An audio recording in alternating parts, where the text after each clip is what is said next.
I shall be crowned king. Hey! Look who's back for more adventures.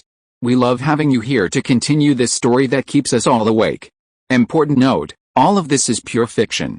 So don't try any techniques you hear here in real life, your neighbor might call the cops. This amazing novel and all its rights belong to the original author. We're just the ones giving it voice and drama. Are you enjoying the show? Prove it by subscribing to our YouTube channel and leaving that like that motivates us so much.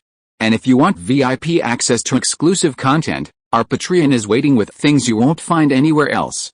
Chapter 101 Anson's Ghost Stories. A long silence followed. Staring blankly at the composed Anson Bach, the dazed girl remained motionless, carrying her tray towards him, nearly spilling steaming coffee in his face. 30 minutes, just 30 minutes ago, this guy had sworn he had nothing to do with the old gods, that he'd been misled, and that he was innocent. Most importantly, she'd believed him, believed a fraudster who'd impersonated Draco Veltz just minutes before. She'd actually believed this liar's lies.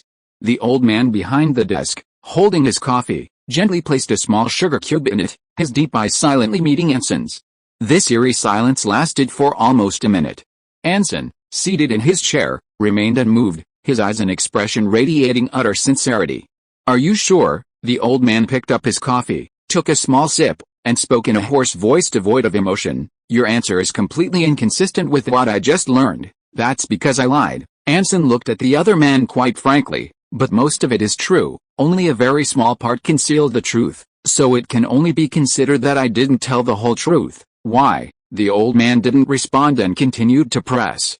Of course, it's for self-preservation. As a believer of the Ring of Order, I know very well how dangerous it is to reveal my identity as a member of the old gods, but now that you've told me this, isn't it dangerous too? The old man put down his cup, glanced at the girl who was still in shock, and added another piece of sugar to his coffee. As long as you stick to your previous statement, without sufficient evidence, the church can't do anything to an officer. Why admit it? Because I know who is sitting in front of me. Taking a deep breath, Anson stood up and bowed to the old man again. Greetings, Your Excellency Archbishop Luther Franz, the representative of the Church of Order in Clovis. This wasn't a particularly complicated deduction. Back at St. Isaac's Academy, Anson had already roughly guessed that the girl who had gone to the secret gathering of dark mages only to be stood up by a certain talkative novelist belonged to royalty or the church. Subsequent events largely confirmed his suspicions. The girl's four guards and their carriage bore the insignia of the Ring of Order. So, the question arose, although the girl never revealed her identity or even her name to Anson, she could freely use the secret underground passages of Clovis Cathedral, and the maid named Angelica not only seemed incredibly familiar with the cathedral's layout, but also made statements like "I forgot to take myself to the cloakroom," as if she were at home. Furthermore, there were her clothes, from her boat-shaped hat to her two long skirts. They were all silk garments costing at least a year's salary for an average middle-class person, or even more, and even things most wealthy people wouldn't dare to afford. Anson was certain of this because he had touched them. So, now, he needed to know the girl's identity? Although I don't know her name, barring a 1% chance of an exception, a girl who treats Clovis Cathedral as her home is 99% likely surnamed Franz. And who could be called more intelligent than me by someone who seems to be a member of the Franz family? The answer is obvious. Sophia. The old man put down his coffee cup and called softly. The girl, still waking from her shock, was not fully conscious, her face blank. Her hands trembling slightly as she held a tray. Get out. The old man's hoarse voice was as emotionless as ever. Remember to close the door. Yes. After a moment of silence, the girl turned and left without a word. Bang. Hearing the undisguised slam of the door behind him, Anson, with a smile on his face, fully sensed the girl's anger. The old man, taking a sip of coffee, shook his head slightly, his gaze never leaving Anson's face. Ludwig told me you're a meticulous person with a clear understanding of the situation. I hope his judgment this time isn't wrong. His voice, still deep and hoarse, echoed in the spacious study. For some reason, it felt a bit more oppressive than when the young woman was there. This was a test. Anson nodded, speaking slowly and deliberately. About a month ago, when I first became the commander of the 1st Legion of the conscription army, I received a letter bearing the insignia of the old gods. A person calling himself a black mage invited me to join the old gods and their so-called grand plan. At the time, I was skeptical and didn't immediately reply, but similar situations occurred several more times afterward, and I discovered that the commander of the Thunder Fortress garrison, Kroger Bernard, was also connected to the old gods.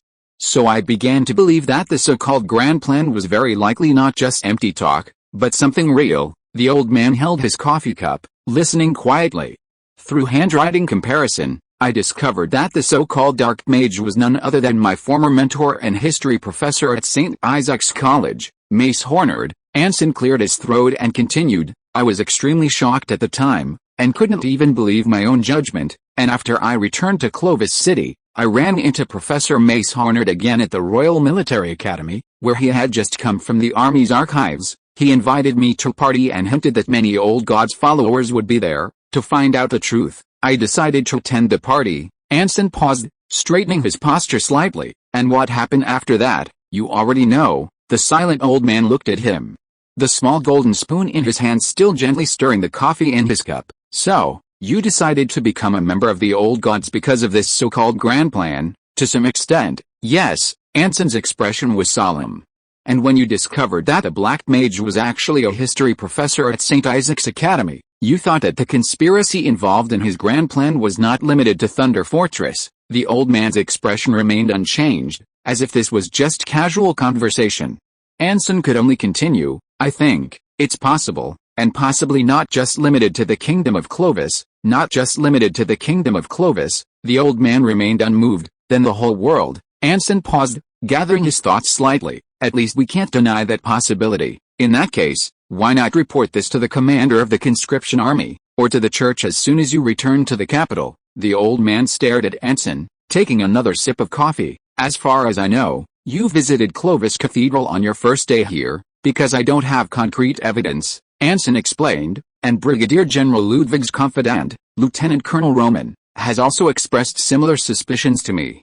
So I believe the Brigadier General should already be aware of it. In that case, as his subordinate, before obtaining concrete evidence, there's no need for me to report more speculations to the Brigadier General, thus increasing his anxiety. How? The old man, who had remained expressionless, suddenly chuckled. The sudden laughter startled Anson.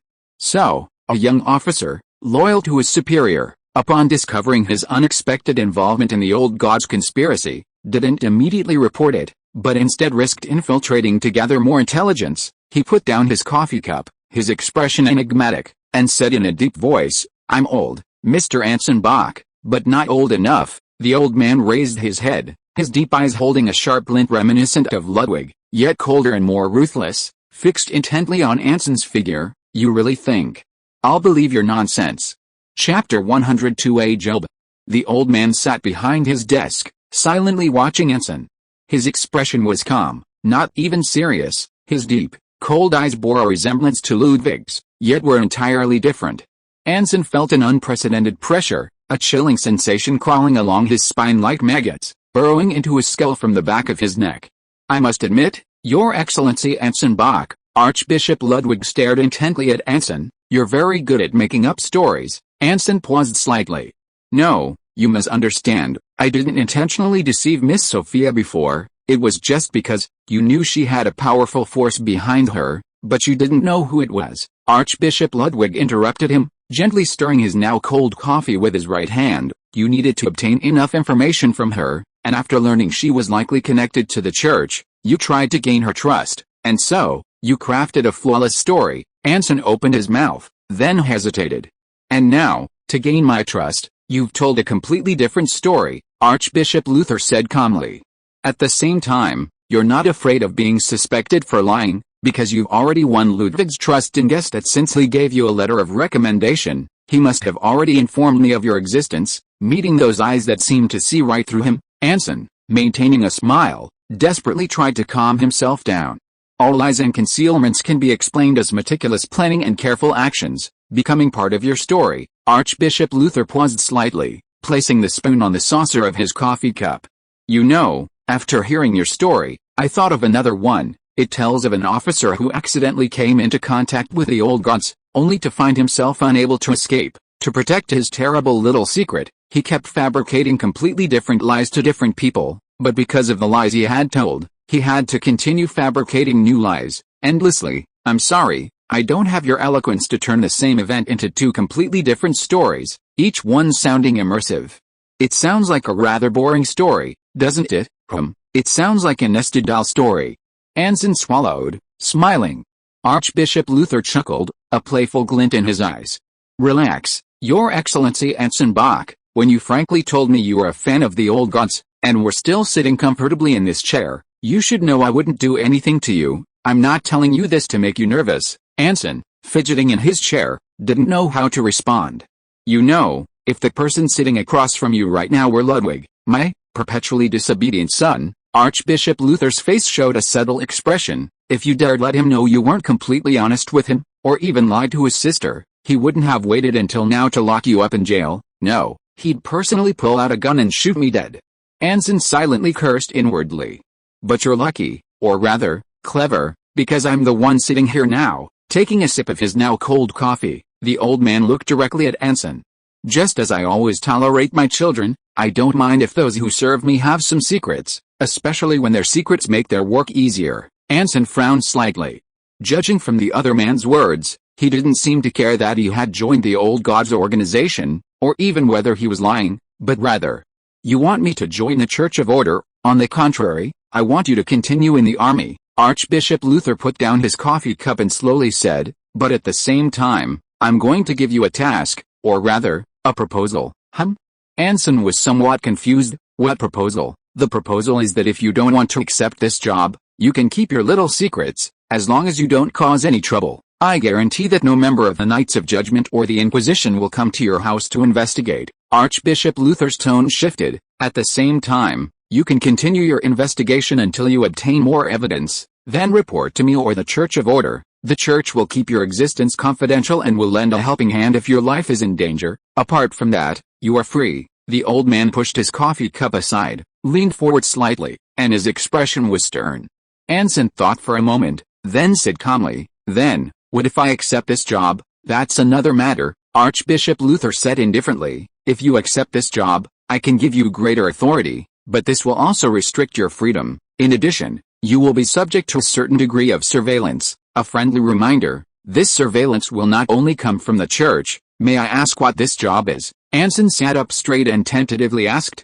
No, unless you decide to accept. Archbishop Luther shook his head regretfully. Otherwise, I cannot reveal anything about it to you, much less tell you what it is. If I don't even know what the job is, how can I make a decision? Anson was taken aback. That's your problem, Your Excellency Anson Bach. The decision is in your hands. Archbishop Luther shook his head casually. Besides, it seems you've misunderstood something. Misunderstood? Yes. I only said I was prepared to hand it over to you, not that it's certain. I might change my mind. Seeing Anson's hesitation, the old man slowly straightened his back, let out a long sigh to relieve the fatigue from sitting for so long, but his eyes remained bright. I'll give you 3 days to seriously consider whether you want to accept this job, and I will also carefully consider during this time whether I should hand this job over to you. After 3 days, whether you accept or not, you must return to this study and give me an answer. Archbishop Luther raised his right hand and gently tapped the desk with his knuckles. Knock, knock, knock. The sound faded, and the tightly closed study door was slowly pushed open. Angelica, dressed in a black and white maid's outfit, stood outside, bowing and curtsying. Master Luther, it's getting late, and my guest is already somewhat tired. Luther fronts his gaze fell on Anson's stiff face. Go and prepare a carriage for him. Chapter 103 Good Girl. As Anson left through the side entrance of Clovis Cathedral, snow began to fall from the cloud-covered night sky. Large, grayish-white snowflakes danced in the air, the dim gaslight the only stars in the darkness. Angelica, smiling, stood waiting for him by a carriage on the street. In just a short while, a few snowflakes had accumulated on her head and shoulders. The carriage is ready for you, Your Excellency Anson Bach, the sweet smiling maidservant said, bowing gracefully as Anson approached. Things were rushed, and I apologize for the poor hospitality. It's nothing. I'm the one who should be apologizing. Anson waved his hand. Sophia Franz, Miss has already gone back, the maidservant blinked. And you don't need to worry. Although she seems arrogant and proud, she rarely holds grudges and would never retaliate. After a few words of reassurance, Angelica suddenly covered her mouth and chuckled softly. What's wrong? Anson was a little confused. Oh. Nothing, Angelica is just a little. The maid tried hard to suppress the urge to smile, but the more she tried, the more she wanted to laugh. Let's put it this way, so far, you're probably the first person to make her feel so frustrated, or rather, the first person to dare to do this, so she might actually be thinking about how to get revenge on you now. Then what are you laughing at? Because it's interesting? The maid naturally covered her mouth. The feud between the Archbishop's daughter and the young officer, that's something that only happens in the Crovey Truth newspaper. To see the real thing without spending a penny, isn't that interesting enough? Sorry, my apologies. The maid, who was laughing more and more, hurriedly bowed, lifted her skirt, and ran back to the cathedral with a silvery tinkling sound, leaving the embarrassed Anson standing there alone, and boarded the carriage. The night in Clovis was far more elegant than its daytime. There was no deathly fog, no muddy grime on the streets, no noisy commotion, and no overcrowded carriages and pedestrians. Only a quiet city, and countless lights adorning its magnificent attire like jewels. Leaning against a carriage seat, Anson finally let out a long breath, slightly panting. Only now did he dare to relax a little, no longer so tense. Too tired today. I'll write in my diary tomorrow. Relaxing his weary body, Anson slumped back in the carriage seat with a lazy smile, his mind flashing back to the various recollections of this wonderful day. The intelligence and information he had gathered today were vast and complex, but every single one was important. Judging from his observations at the secret club, the Black Mage, Professor Mace Hornard, had a highly influential old gods organization, but it wasn't large in scale, because even within the capital, there were many unorganized old gods who might not even be spellcasters. This essentially confirmed Anson's initial suspicion. The so-called old gods faction was merely a label, representing all old god believers, spellcasters, and dark creatures, a largely disorganized group without a cohesive organization capable of challenging the church. Nevertheless, escaping this underground evil organization in the short term was currently unrealistic. Moreover, he was already a spellcaster, and acquiring more practical magic, as well as the common sense and basic knowledge among spellcasters, still depended on the Black Mage. After all, gatherings like today were rare, occurring only once a month, and even useless spells like Sharp Wind could fetch 2 gold coins per spellbook. Anson couldn't imagine the exorbitant price of a truly practical and powerful spellbook, or the trouble it would bring even if he obtained it. Staying within the Black Mage organization, while still filled with fear and the risk of being approached by the Knights of Judgment or the Inquisition, offered a degree of security within the Old Gods faction. As for Archbishop Luther, Anson was still somewhat hesitant, but accepting his job wasn't out of the question. In the eyes of the army, he was already a traitor who had defected to the church, and waiting any longer wouldn't get him a good job. It was better to decisively join the Franz family and secure a better future within the church's camp. With his army background and his talent, he might even get into the Knights of Judgment or the Inquisition if he was lucky. Who would guess that this confidant of the Archbishop was a genuine spellcaster? Moreover, having an official title would make his position within the Black Mage's underground evil organization more special and valuable. He wouldn't be randomly assigned deadly missions just because he was a newcomer. The carriage stopped outside number 55 Boulevard Bullen. Anson, letting out a long sigh of relief, stepped down and walked to the door. While taking out his keys, he pulled out his pocket watch, and was slightly surprised to see it was almost midnight. It was 8:30 when he entered Archbishop Luther's study. The journey from Red Brick Street to Boulevard Bowman shouldn't take more than 15 minutes. So he'd been in the study with that old man for over 3 hours. But why did it feel like less than an hour had passed? Completely bewildered, Anson shook his head, tiptoed through the door, and headed up the stairs. The apartment was completely dark. Not only were the gas lights off, but even the fireplace in the living room was extinguished. That made sense. Lisa and Mrs. Borner should have finished dinner and gone to bed by now.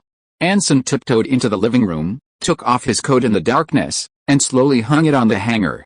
Gurgle, a familiar voice sounded from the living room behind him, making Anson stop what he was doing. After a second, he stiffly turned his head towards the direction of the sound. He saw a petite figure curled up on the sofa in front of the fireplace, hugging her legs, staring at him without moving. Lisa, Anson, perhaps because she was hungry, Lisa's voice was soft, with a hint of a sob. Anson looked at her, then at the seemingly cold vegetable soup and bread on the table. You haven't eaten? Lisa hesitated for a moment, then nodded gently. Why? Because Anson hasn't come back yet, Lisa said softly, the sob in her voice even more pronounced than before. Mrs. Bonner said that Anson is the head of the family, and if Lisa wants to be a good girl, she has to wait for the head of the family to come back before she can eat dinner. Lisa doesn't know what a good girl is, she stammered, shrinking back like a ragdoll cat, but Lisa is willing to wait for Anson to come back. What kind of outdated ideas are these? Anson simply didn't know what to say. He sighed. Are you hungry? Lisa wiped her face and nodded frantically. Just bear with it for a little while, I'll go heat up the stove. Anson patted her little head. It's just heating up the cold food, it'll be quick, but it's already so late. Lisa looked up at him. Mrs. Bonner is already asleep. She said that good girls shouldn't be out so late. Tonight is an exception, Anson emphasized. Good girls need to eat too, and Lisa is already a good girl. Really? Of course it's true. Do you think I'd lie to you? Anson, without batting an eye, patted the still hesitant little head again. Go set the table. Dinner will be served in 30 minutes, okay? Watching the cheerful figure running towards the kitchen, an idea suddenly popped into Anson's mind. Should he send Lisa to the church academy? If things continue like this, who knows what else Mrs. Bogner will teach her, but if she is sent to church college, she might learn even more bad ideas. Hesitantly, Anson shook his head, rolled up his sleeves, and walked towards the kitchen. Chapter 104. Something big has happened. At dawn, a biting wind howled across the gloomy sky of Clovis. The snowfall that had begun the previous night showed no signs of abating. In fact, it seemed to be intensifying. In just one night, the dark, muddy boulevard had been transformed into a pristine white landscape. Anson, holding a cup of hot coffee, sat by the warm fireplace, watching the swirling snowflakes outside the window, leisurely flipping through the newly purchased Clovis Truth Report. The faint sound of Lisa snoring could still be heard from the bedroom behind him. For the first 2 days after arriving in Clovis, Lisa hadn't gotten used to the bed and could only fall asleep when she was extremely tired or lying on the floor, but on the third day, she was completely comfortable. After confirming twice that there was no news about St. Isaac's College in the newspaper, Anson, slightly relieved, put down his coffee and began planning his day.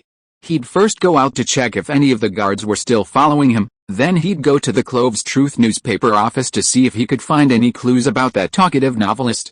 If there was still time, he'd go further afield to see if there were any church schools for girls. He vaguely remembered there were, but the important thing was their teaching quality. Good church schools probably required recommendation letters, which he'd have to figure out. Wait, he hadn't even finished writing his diary yesterday, had he? Oh well, he could still write it when he got back tonight. He could just skip it for today. It wouldn't matter if he took a day or two off. Knock knock knock. Just as Anson was lost in thought, a slow, deliberate knocking reached his ears. Knocking at this hour? Mrs. Bonner? No, she never knocked if she wanted to come in, so who could it be? Cautious Anson clenched his right knuckles, hesitated for a second, then released them, took the great armor from the coat rack and put it on, putting his left hand, which was holding the revolver, into his pocket. After all preparations were complete, he hurriedly walked to the door and flung it open. Excuse me, I didn't quite hear if someone was really knocking, so. Braun, standing outside, was the young scholar who appeared to be a close confidant of the dark mage. His previously loose academic gown had been replaced with a plain white shirt, black jacket, and trousers, making him appear sharp and slender. If it weren't for the icy blue eyes under his top hat, it would be hard to believe it was the same person as before. He looked Anson up and down with his hands behind his back, his somewhat indifferent gaze lingering on his left pocket for a few seconds before he asked with some suspicion, "Are you getting ready to go out? I have urgent business and must inform Professor Mace Harnard as soon as possible." Anson nodded solemnly and asked without hesitation, "Is he still at St. Isaac's Academy?" "No, the professor is at White Lake Park, nearby." Braun shook his head slightly, his icy blue eyes inadvertently glancing behind him. A homeless man leaning against a gas lamp post smoking immediately turned his head away. "You're being watched?" Braun asked coldly, withdrawing his gaze. "Yes," Anson nodded casually, chuckling as if making small talk. "The guards." The moment the words left his lips, Braun's otherwise indifferent face showed no surprise whatsoever, as if he had expected it. "Come with me," Braun said softly. "The professor is waiting for you. We need to hurry. The watchers outside. Ignore them." With that, Braun abruptly turned and left, his hands behind his back. Anson, not having time to ask further questions, simply tucked his revolver back into his belt, locked the door, and quickly followed. The two walked one after the other along the side of Bauman Street towards the intersection. Almost as soon as they left the door, they felt a cold touch on the back of their necks. Two people, at least two people, were following them. With his hands in his pockets, Anson resisted the urge to turn around and look, maintaining a relaxed pace as if strolling with a friend, following behind Braun on his right. His spellcasting abilities and superpowers were currently locked, but Anson didn't intend to activate them. Instead, he planned to see what this confidant of the Dark Mage would do. Since he had already discovered, or rather anticipated, that someone was tailing them, he must have come prepared. Soon, after crossing the intersection, the two left Bullen Street and walked straight towards Red Brick Street. The gaze behind them followed subtly, always maintaining a distance of about 10 meters. Braun, walking ahead, neither used the crowds at the intersection as cover nor made constant turns at street corners to try and shake off his pursuers, but continued walking steadily straight ahead. Just when Anson thought he was going to walk all the way to Red Brick Street, Braun, with his hands behind his back, suddenly turned around and went into a small alley between two buildings. The narrow alleyway stretched straight to the other end of the street, but could only allow two people to pass at a time. "Stay close to me," Braun said softly, slowing his pace without turning his head. "No matter what happens, don't make a sound, huh?" Feeling the approaching gaze behind him, a huge question mark popped into Anson's mind. He deliberately ran into an empty alley. Was he planning to take out all the trackers by himself? If everyone following me is dead, no one will be watching? Snap! Braun, with his hands behind his back, suddenly snapped his fingers. In an instant, a sharp sound rang in Anson's ears. Feeling the footsteps getting closer behind him, his nerves on edge, he didn't pay much attention. His left hand, tucked into his pocket, already gripped the hilt of his bayonet. 5 meters, 4 meters, 3 meters. 6 steps, 4 steps, 2 steps. Anson, his body tense, stared straight ahead, simultaneously using the corner of his eye to observe the figure that had reached his left. But the next second, he realized his vigilance was unnecessary. 2 guards dressed as vagrants passed by one after the other on the right side of the long alley, seemingly oblivious to their own presence, cautiously looking around as they walked towards the end of the alley. Once the 2 men were gone, Braun, who had been walking slowly, stopped and snapped his fingers again. The piercing screech gradually faded away. "That's enough," Braun, who had his hands behind his back, slowly turned around. "They won't cause you any more trouble for the next 2 days, but a certain degree of caution is still necessary, okay?" Anson breathed a sigh of relief, then casually asked, "By the way, what kind of magic was that just now?" Braun didn't answer immediately, hesitating for a moment as if hesitating, then looked up, his icy blue eyes fixed on Anson.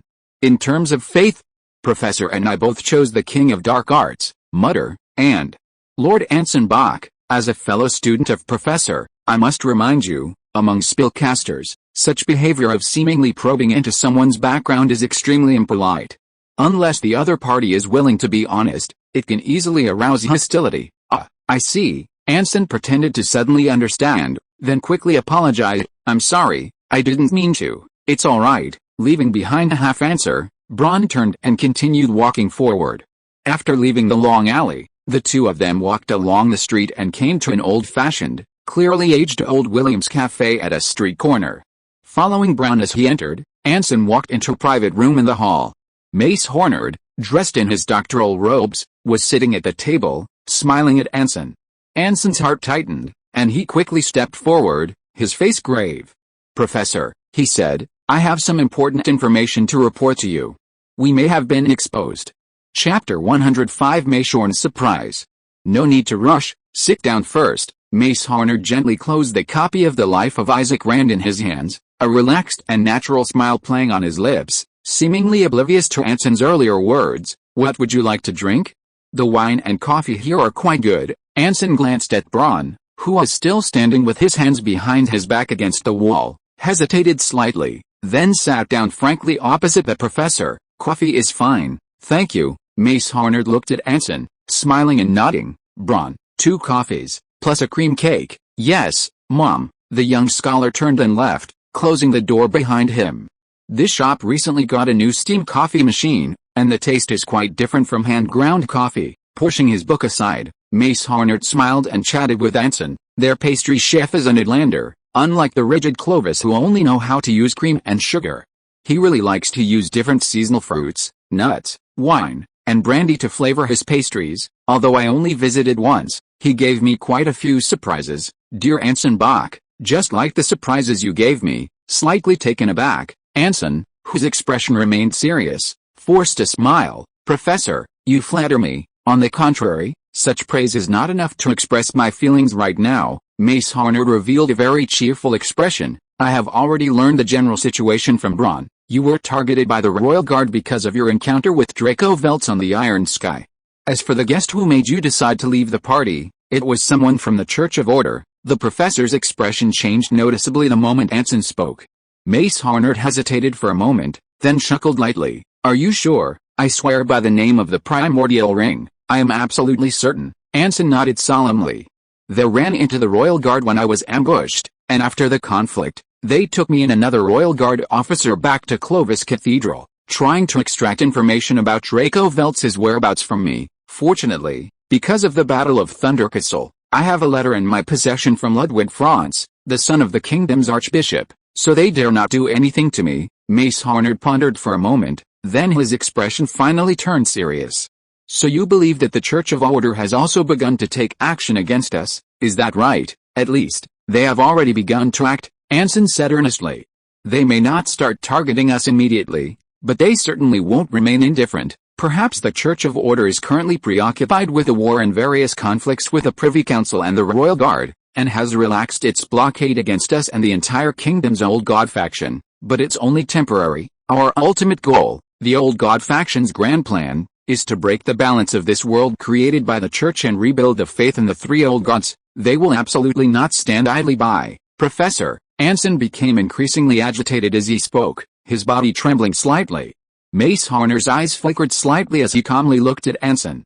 Judging from the information I gleaned from the person who brought me back to Clovis Cathedral, it's not just the Church, even the Guard has taken notice of our movements, Anson continued. In some ways, they're even more dangerous than the Church of Order, because the Guard is facing the risk of being disbanded. If, at this time, any member or organization of the Old Gods were captured by them, it would greatly enhance their prestige and reduce the likelihood of disbandment. Mace Harnert nodded slightly, a glint of light in his eyes. That's right, dear Anson Bach, your judgment is absolutely correct. Right now, for us, and indeed for the entire Old Gods grand plan, the Guard is the greatest enemy. In fact, just recently, I received the latest intelligence. They've already begun taking action against us. Anson's expression stiffened, and he appropriately displayed a look of surprise and a hint of anger. If it weren't for a novelist interfering, all the clues about the Old Gods faction in the capital would probably already be on the Archbishop's desk along with the intelligence on the siege of Thundercastle. Mace Harnert's eyes narrowed slightly, seemingly unconcerned. That's right, the name of the novelist is Draco Veltz. In a sense, he's just as good at creating surprises as you are. Upon hearing this name, Anson, whose expression had been grave, immediately sat up straight and looked at the professor with knowing eyes. What do you need me to do, my dear Anson Bach? You never disappoint me. Mace Harnert's lips curled into a slight smile, very satisfied with Anson's quick thinking. I need you to find out Draco Veltz's true identity and the forces behind him who are supporting him against the Royal Guard. Of course, I don't expect you to finish immediately. This will be a relatively long-term task. As long as you make some progress regularly, that's fine. Mace Harnert changed the subject, speaking in a very relaxed tone. I will provide the necessary resources, and I will also send Brent to assist you when necessary, and your most important task right now is to find a way to gain the trust of the Church of Order and seize the opportunity to join the Church. The Church, Anson exclaimed in surprise. That's right, the Church. Mace Harnert, a slight smirk playing on his lips, silently observed Anson's expression. As you said, what we need to deal with right now is the Royal Guard, ensuring that these soldiers, enraged by the prospect of being laid off, don't let their desperate gamble affect the Old Gods' grand plan. But at the same time, we also need to understand the movements of the Church of Order so that we won't be ambushed by the Knights of Judgment and the Inquisition when we launch our next operation. And you, dear Anson Bach, you gained the Archbishop's son's trust at the Battle of Thundercastle. Use that to your advantage and win the Church's trust as much as possible. This is a task only you can accomplish, and whether you can infiltrate the Church of Order within the Kingdom of Clovis is crucial to the entire Old God's grand plan. Are you willing to take on this heavy responsibility? Do you remember saying the same thing to me last time? Anson rolled his eyes countless times inwardly. I'm willing, Anson nodded emphatically, his lips pressed tightly together as he looked at the professor. Although I don't know if I'll succeed, I'm willing to try if I have the chance. Mace Horner, satisfied with the answer, nodded. Just as he was about to say something, the door to the private room suddenly opened, and Braun, carrying a tray, walked towards them. Ah!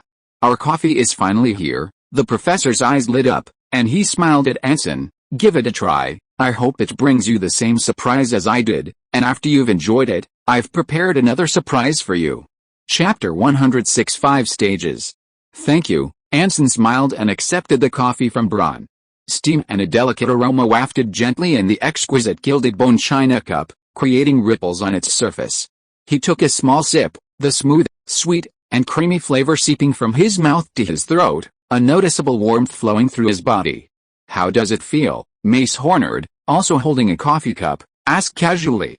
Anson couldn't tell the difference. It seemed only slightly better than the army's cheap coffee powder. Slightly pursing his lips, he couldn't help but exclaim, a very rich and full-bodied taste, completely different from anything I've had before. Mace Horner smiled gently and glanced at Bren standing beside him. The young scholar readily accepted, placing the tray on the coffee table beside the door and a black-covered book in front of Anson. This is, Anson stared wide-eyed at the book cover, his hands trembling slightly as he placed the coffee cup aside. On the somewhat worn cover was an elegant and flowing line of words written in fountain pen, Saints Calendar 72, a study of the three old gods. Another surprise for you, Mace Horner smiled. These past few weeks, due to the war and various unforeseen events, I've neglected your studies, which is very bad. You're no longer an ordinary old god follower, but a spellcaster, and there's a lot of essential knowledge you need to master as soon as possible. Unfortunately, as a follower of Mutter, the king of dark magic, I can't offer you much truly useful advice beyond spellbooks and a little bit of basic common sense, but for any spellcaster following the path of the three old gods, this book is a textbook-level essential reading. Mace Horner picked up his fork and cut a small piece from the cream cake. Because of the blasphemous Church of Order suppression, the old gods have never had a well-developed and systematic textbook, and research materials are difficult to print and publish, mostly remaining in manuscripts and notes. This notebook is a handwritten copy that I obtained from a family by chance. Now, it's yours, really, Anson exclaimed with immense joy. Of course it's true. But I think I lent it to Bren before. Mace Horner seemed to suddenly remember, his gaze shifting to the young scholar beside him. I'm sorry, I should have asked for your opinion first. No need to apologize, Professor. Braun shook his head almost imperceptibly, looking at Anson and saying softly, for Lord Anson Bach, he certainly needs this notebook more than I do right now. I'll make it up to you later, just remember to remind me. Mace Horner put down his fork, his expression serious. Yes, sir. Braun nodded slightly, his face completely expressionless. Any questions? Mace Horner smiled, withdrawing his gaze. I don't have classes today, so feel free to speak your mind. Anson quickly looked up from his notes, glancing at the professor with a respectful yet inquisitive air. Professor, in the 3 questions you answered at the last gathering, you mentioned that there are ranks among spellcasters. What exactly are they? Hearing this, Mace Horner took a sip of his coffee and let out a long sigh. You surely haven't forgotten the hymns praising the three old gods, have you? Only in darkness can light shine, only in blood can life be eternal, only in destruction can greatness be achieved. These 3 hymns correspond to the three old gods, Mutter, Bruto, and Aiden. Anson nodded. In fact, these 3 sentences don't just mean 3 different paths, but also hint at different directions. Mace Horner gently kneaded the handle of his coffee cup, his voice deep and resonant. The ancient three old gods liberated humanity from its shackles, granting us not only extraordinary power but also a new path of evolution. Many people, after completing the ritual, quickly mastered extraordinary and wondrous power, either without instruction or through various trials. Some tried to retain their past habits, merely using this power as a useful tool. Some quickly became addicted to the power, their personalities and characters becoming distorted. Some recklessly amassed more power, ultimately suffering a backlash. Anson raised an eyebrow. He recalled Crow Bernard in Thunderhold, who, after devouring the blood mage's corpse, was stripped of his body and consciousness by the ever-expanding flesh, becoming a monster that only knew how to devour fresh flesh. Perhaps that was a kind of backlash?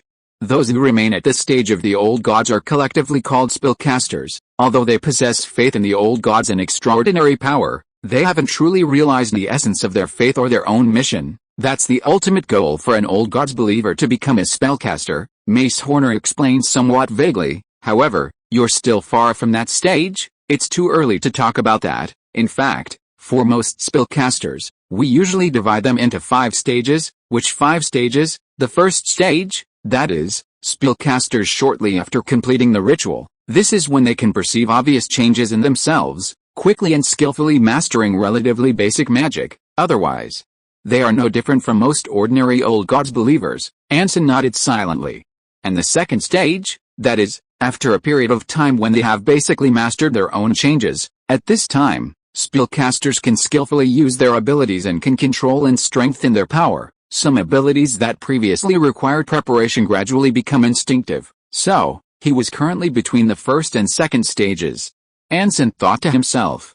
The third stage is a crucial turning point for most spellcasters. Reaching this level signifies not only mastery but also an understanding of the essence of the ability. It manifests as no longer being confined to the contents of the spellbook, but being able to adapt magic to one's own needs. This sounds familiar. When you reach the fourth stage, your understanding of your own abilities will reach a new level, beginning to surpass your original limits, and even achieving a qualitative leap to some extent. Anson, listening attentively, felt increasingly familiar with what the professor was saying. And the fifth stage is marked by the beginning of creating your own magic. Although most spellcasters aren't particularly enthusiastic about it, Anson, who had remained silent, maintained a somewhat stiff smile. He finally understood why it sounded so familiar. Initially, after gradually figuring out the operation, he began to delve into the techniques, quickly learned to use other people's original magic, used it for a while, began to improve it according to his needs, and finally thoroughly understood the routine. Creating his own original magic, this spellcaster advanced theory was similar to the office software tutorials he had learned in his previous life. How to describe it? From beginner to giving up, the path to godhood for a novice spellcaster? Chapter 107 Cake. After a moment of wondering thoughts, Anson quickly regained his composure and gave a slightly embarrassed smile. I'm sorry, Professor, it's alright, no need to apologize for such things. Holding a still steaming cup of coffee, Mace Horner blinked. For you kids, it would be surprising if you didn't daydream in class. Anson's smile became even more awkward. The 5 stages I just mentioned are the classification method generally accepted by the Old God faction in the Kingdom of Clovis and even the entire central part of the Old Continent after the 72nd year of the Saint calendar. It does not apply to spellcasters in the Western Empire or before the first year of the Saint calendar. Mace Horner continued, the Old God faction of the Empire. Let's leave aside those fools who still have illusions about royalty and nobility. In the Dark Ages before the first year of the Saint calendar and even earlier, spellcasters practiced a system completely different from ours today. In that dark and chaotic era, the Old God faction did not exist as an organization or individuals, but as families. Each spellcaster family worshipped the same old god and fought for the same goal. 2 families, even blood relatives, would engage in bloody feuds for each other's purposes. Families. Anson, who was deep in thought, suddenly brightened up. Like August, Mace Hornered, with a slight upturn of his lips, deliberately emphasized his voice. Dear Anson Bach, you always manage to surprise me. That's right. The August family you asked me about before, if I'm not mistaken, should be one of these spellcaster families. They mostly organize rituals for their children when they are still young, controlling their blood relatives through bloodline and magic. It's a terrifying, cruel, and selfish method. Terrifying, cruel, selfish. Isn't it too strange to hear these words coming from the mouth of the head of an underground evil organization? Anson silently complained in his heart. Under such ruthless control over blood relatives, the ancient spellcasters experienced incredibly dark times, not only preserving the embers of their faith in the old gods and precious documents, but also gradually developing the complete sacrificial rituals and power system we have today through countless inhumane experiments. Mace Horner sighed softly. From this perspective, without them, there would be no us today. They may have been cruel and inhumane, but in that era, All of this was perhaps a necessary means of survival. So, dear Anson Bach, do you understand why I am so interested in this topic? Anson, with a solemn expression, nodded very seriously. Spellcasters in the Dark Ages existed and operated in families. In other words, by finding records and clues about a family, one could trace their past deeds and discover where they left their traces. Once these were found, it would be easy to unearth all the research results painstakingly accumulated by a spellcaster family over several generations, even dozens of generations. Just like what the blood mages killed by Crow Bernard in Thunderhold Fortress did. Most importantly, the family behind the surname August is likely to be far more powerful than we imagine. Mace Harnard leaned forward slightly, a hint of excitement in his eyes. It's an extremely ancient family. Even judging from the shortest records, their existence is as long as that of the Rune family. One of the most prestigious families in the Kingdom of Clovis, meaning this family has a history of at least 800 years. If we can discover their research findings, even just a small part, perhaps some historical truth will be revealed, or even completely rewritten. Hell, if that day ever comes, I will definitely write a paper on the research of the August family, and I'll include your name on it. You flatter me, Professor. Anson bowed humbly. I've only provided you with a name. That's enough. Mace Harnard's expression became slightly serious. Often, what truly matters isn't the answer, but whether we can find the most crucial question. The first person to raise a question is no less important than the one who makes the final explanation. Ahem. Just as Mace Harnard was about to continue, Braun, who was standing to the side, suddenly coughed twice and took out a silver pocket watch from the inside pocket of his coat, handing it to him. Professor, it's about time. All right. Mace Harnard nodded calmly, then said gently to Anson, let's stop here for today. I'll have Bren give you the address next time. Okay, of course. Anson quickly replied and was about to get up, but Mace Harnard raised his hand to stop him. Don't be in such a hurry, sit a little longer. Mace Harnard chuckled softly, pointing to the cake on the table. You are an indispensable part of the old god's grand plan. You deserve to enjoy a pleasant afternoon. Besides, the Royal Guard is currently eyeing us. It would be too dangerous for them to see us entering and leaving the same cafe at the same time, even if it's just a possibility. We should try to avoid such trouble. I understand. Faced with Mace Harnard's insistence, Anson could only accept, or rather, breathe a sigh of relief. He wasn't too worried about being spotted by the Royal Guard, but what if Sophia Franz saw him? They were so close to Clovis Cathedral. She already knew from him that the Dark Mage was Mace Harnard. If she were to arrest him and the professor on the spot in revenge, that would be incredibly exciting. After Mace Harnard and Braun left, Anson sat in the private box for another hour, flipping through his book, Studies in Conjuration, while enjoying his pastries. He had to admit, the pastries at this cafe were truly delicious. Not only were they sweet and soft, but the cakes also developed a rich brandy aroma over time. Even the nuts and raisins used as decoration and garnish were pleasant to eat, greatly balancing the bitterness of the coffee. An hour later, after finishing the last nut on his plate, Anson put away his notes and got up to leave, satisfied. As he passed the bar, gazing at the extensive menu on the blackboard, Anson suddenly stopped. Mace Harnard was a professor at St. Isaac's College, his monthly salary roughly equivalent to a colonel's allowance. Since he frequented the cafe, the pastries shouldn't be too expensive, right? Hello, how can I help you? Before he could speak, a smiling waiter behind the counter eagerly spoke up. Oh, it's like this, the private room I was in just now, room number 16, double coffee and a cream cake. Don't worry, your companion has already paid. The waiter was very attentive. By the way, please allow me to recommend our newly launched cream brandy cake. The taste is similar to the cream cake, but even cheaper, only 25 silver coins. Interested? Anson, standing there, paused for a moment. A slight smile playing on his lips. Goodbye. Chapter 108 The Undercurrent of Ambition.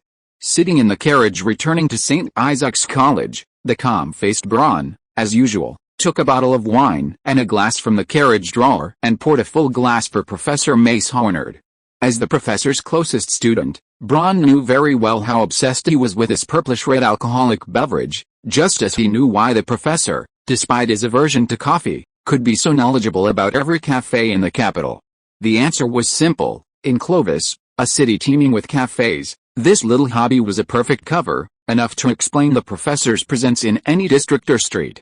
A history professor who loved coffee and frequented every corner of the capital to sample different flavors wouldn't arouse any suspicion.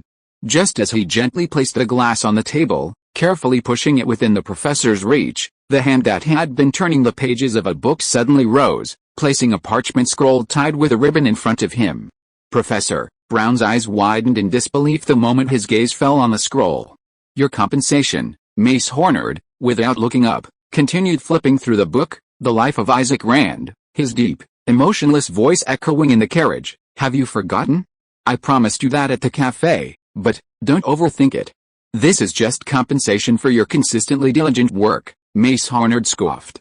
As my student, you shouldn't be focusing on such trivial matters. Brown's body trembled slightly. He silently took a deep breath, calming himself from his shock. As per your orders, I conducted a series of investigations into Anson Bach. Braun, sitting upright and composed, calmly put away the scroll. It's the same as what he admitted before. He was targeted by the Royal Guard because of the Iron Sky incident, and he's suspected of having a relationship with Draco Veltz. Currently, he's being watched by at least 2, but no more than 10, people outside his apartment on Bowman Street. Generally speaking, there's no evidence yet to prove he's lying or concealing anything, but Mace Hornard gently turned the pages. While investigating his whereabouts, I discovered something strange, Braun said in a deep voice. A little girl named Lisa. She first appeared on the Iron Sky train, and then accompanied Anson Bach to the capital. Currently, she lives with him in an apartment on Bullen Street as his sister, but as far as I know, Anson only has one brother still living in the countryside. Among his immediate family members in this generation, there is no so-called sister. Moreover, the timing of her appearance is completely wrong. That particular Iron Sky train departed from Oaktown and went directly to the capital. Braun paused, a thoughtful glint in his icy blue eyes.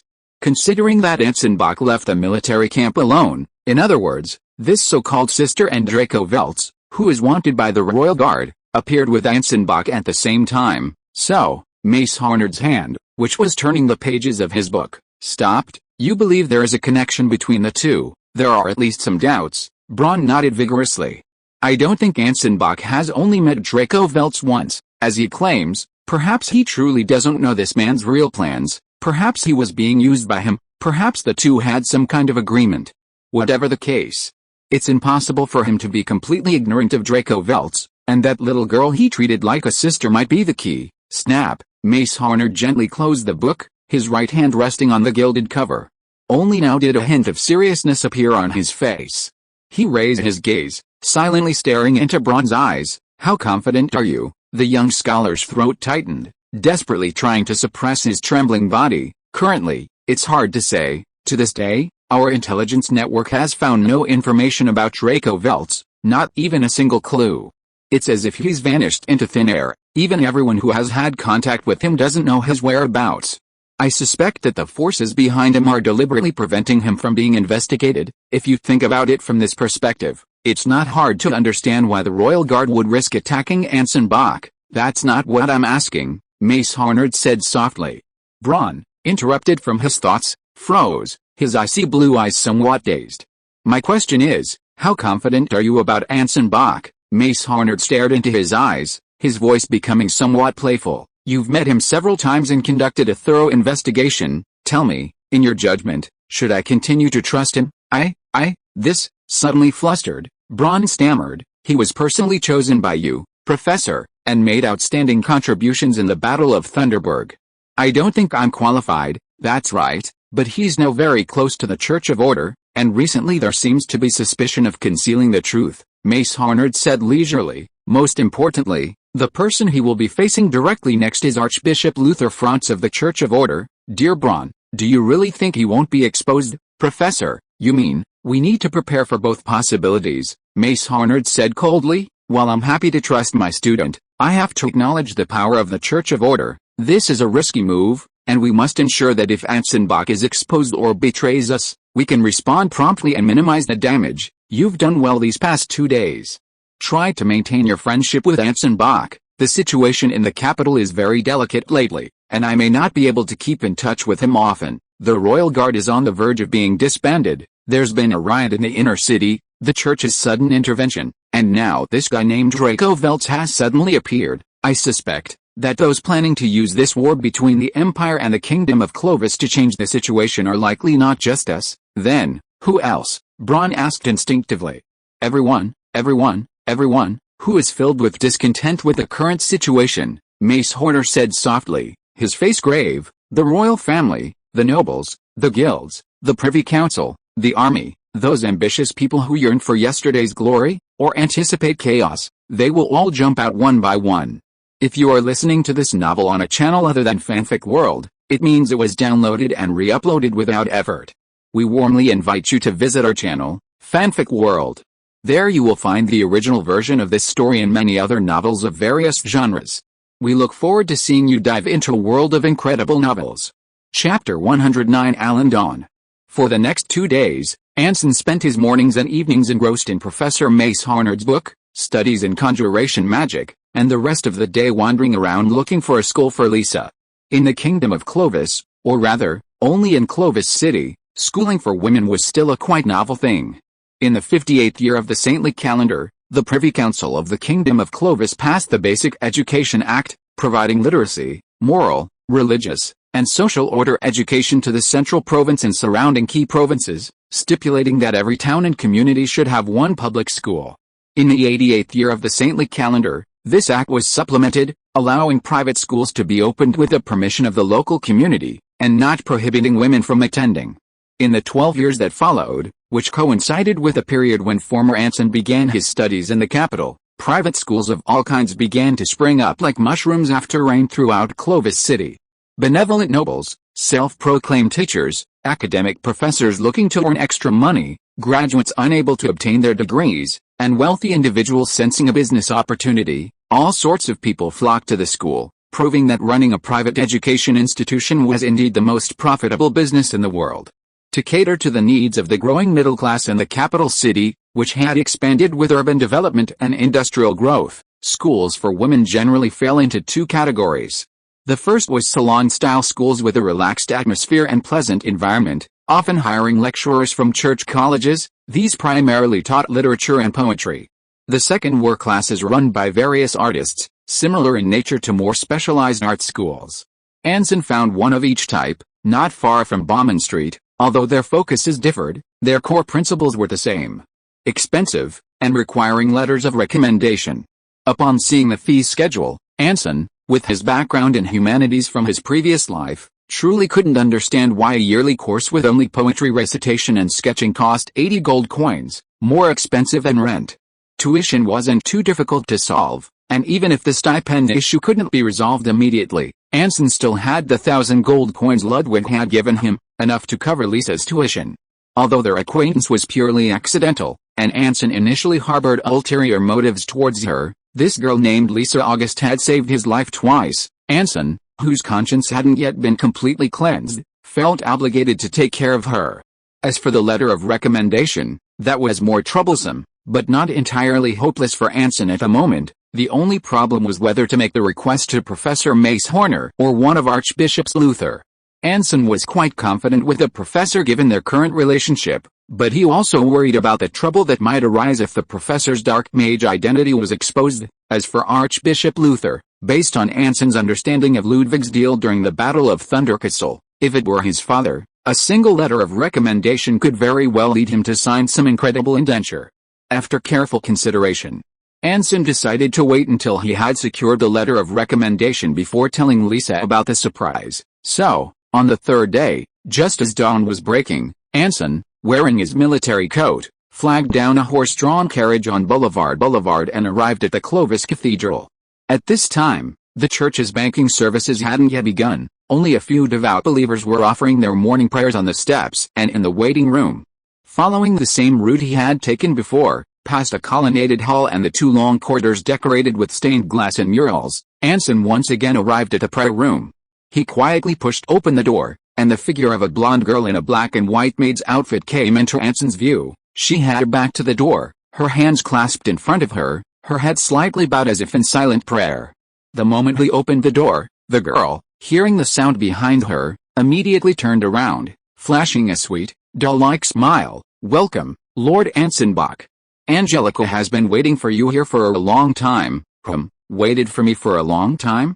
Anson froze, instantly remembering that the girl before him seemed to be some girl's maid.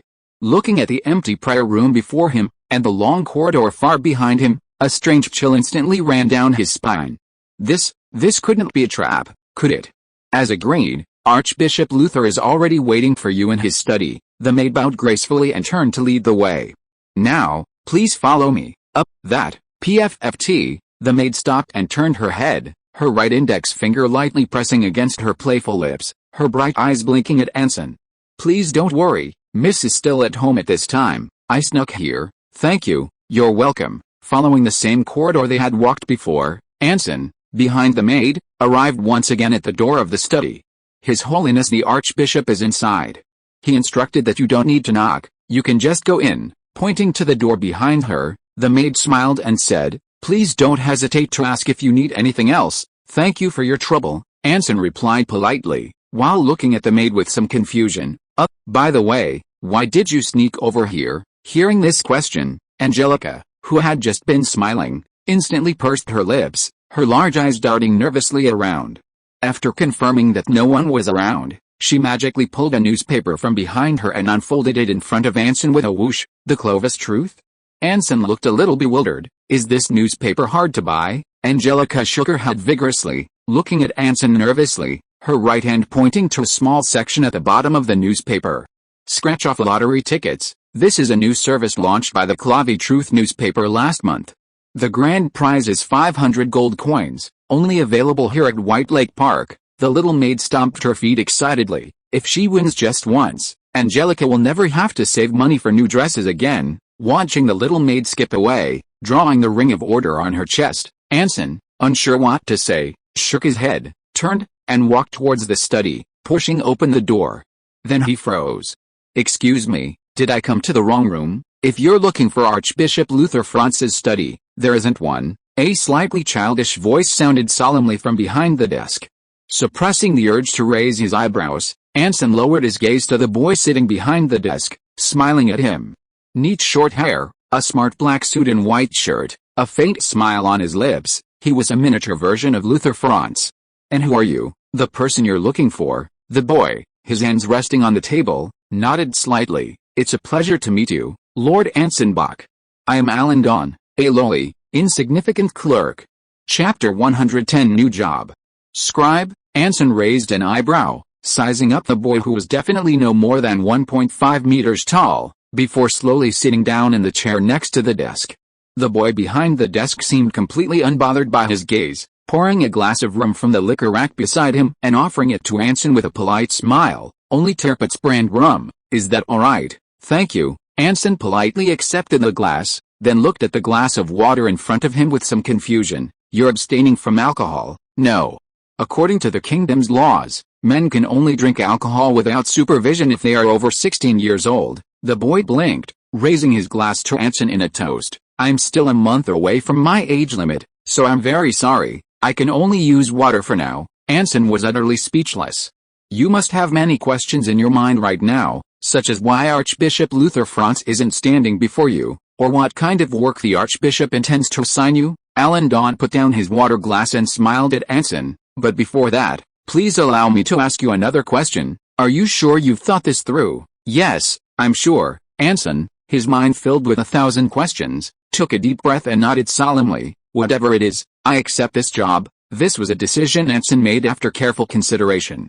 Even if it weren't for gaining the trust of Archbishop Luther or Professor Mace Hornard, Anson had to face a very real problem. The moment he decided to help Ludwig win the Battle of Remingberg and obtain the rank of lieutenant colonel, he had no future in the army. For him now, the Order Church was the only faction with room for advancement, and since he had decided to pledge allegiance, he might as well pledge allegiance completely and not harbor any illusions of a way out or room for maneuver. Absolutely the right choice, Your Excellency Anson Bach, the smiling boy said confidently. Believe me, you won't regret it. Yes, that's what all the fools who've been fooled think. Anson nodded impassively, inwardly mocking himself. Then, could you tell me now what exactly this job is? Your Excellency Anson Bach, are you aware of the Red Brick Street riot that happened over a month ago? The boy suddenly changed the subject. The Red Brick Street riot? Anson paused slightly, a newspaper he'd seen on the iron sky immediately flashing through his mind. It was about a group of desperate people attempting to storm the cathedral, only to be suppressed. He nodded slightly, saying, I vaguely remember. That incident was a tragic accident, but it fully exposed the chaos caused by the low level of the Royal Guard. It had spread from the outer city to the inner city, causing at least dozens, even hundreds, of casualties, and inflicting unacceptable and severe losses on Clovis Cathedral and the entire Church of Order. The young man named Alan Dawn spoke steadily, as if writing. To resolve this situation, the Church of Order requested the Privy Council and the royal family to establish a security force completely under the Church's control and jurisdiction, responsible for maintaining Clovis Cathedral and all churches in the capital. And then, predictably, it was rejected. Looking at Alan's slight sigh, Anson wasn't surprised at all. Since the Second Order Council in the 47th year of the saintly calendar, the most important clause in the agreement signed between all nations and churches within the Ring of Faith order is no further interference in the internal affairs of other nations, except for matters of faith. With this clause as a guarantee, the Kingdom of Clovis, which had once fought fiercely with the Church for territorial expansion, would never allow the Church to establish any new armed forces within its borders, let alone in the capital. At the same time, the Royal Guard is facing a downsizing crisis, and the security of the churches throughout the capital is of paramount importance. Given the impossibility of mobilizing the Knights of Judgment and the Inquisitors of the Inquisition to maintain order in the streets, the Church of Order needs a compromise that can temporarily overcome the current difficulties, Alan continued. Therefore, after negotiations with the Privy Council, the royal family, and the army's high command, Archbishop Luther Franz reached a compromise. What compromise? Anson pressed. The announcement of the Second Council of Order clearly stated that the Church of Order would no longer interfere in the internal affairs of other nations, and city security was naturally one of them. The smiling boy's lips curled up, and he raised his right index finger. However, after negotiations, the Church and the Kingdom of Clovis found a way to circumvent this. Simply put, the Church of Order is raising an army at its own expense.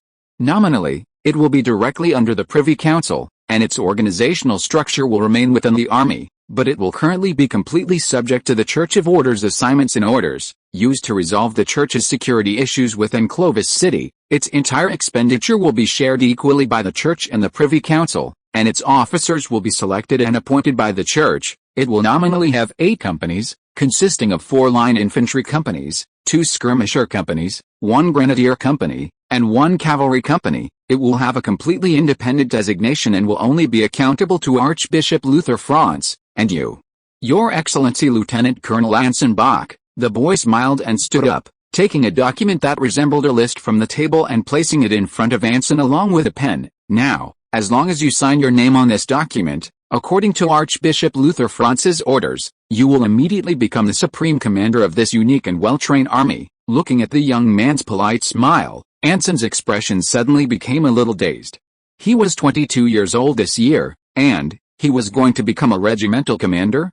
I have a question. Coming back to his senses, Anson cleared his throat, picked up a pen to sign, and asked, "You just said that this army, including the cavalry and grenadiers, has a total of 8 companies?" "That's right, and we have the support of both the Church and the Kingdom's Privy Council." The young man smiled and nodded. "The budget is ample, and the manpower is sufficient. Here you can go all out and make a name for yourself." "Very good. So where are they stationed now?" "Right here." Alan smiled. "Clover Cathedral." Anson paused, frowning slightly. "Is there anywhere nearby that could garrison nearly 1,000 men and cavalry?" "I didn't notice it when I came here." "Oh, you misunderstand. I wasn't talking about Clover Cathedral." "I see." Anson breathed a sigh of relief. "Then you mean this study?" The young man nodded slightly. "Including me, that's the entire force of the current army." Crack, with a crisp sound, the pen in Anson's hand slammed to the ground. Chapter 111. The Captain Starting from Zero. In the quiet study, Alan Dawn, seemingly unaware of what he had just said, stood politely behind the desk, smiling at the dumbfounded Anson.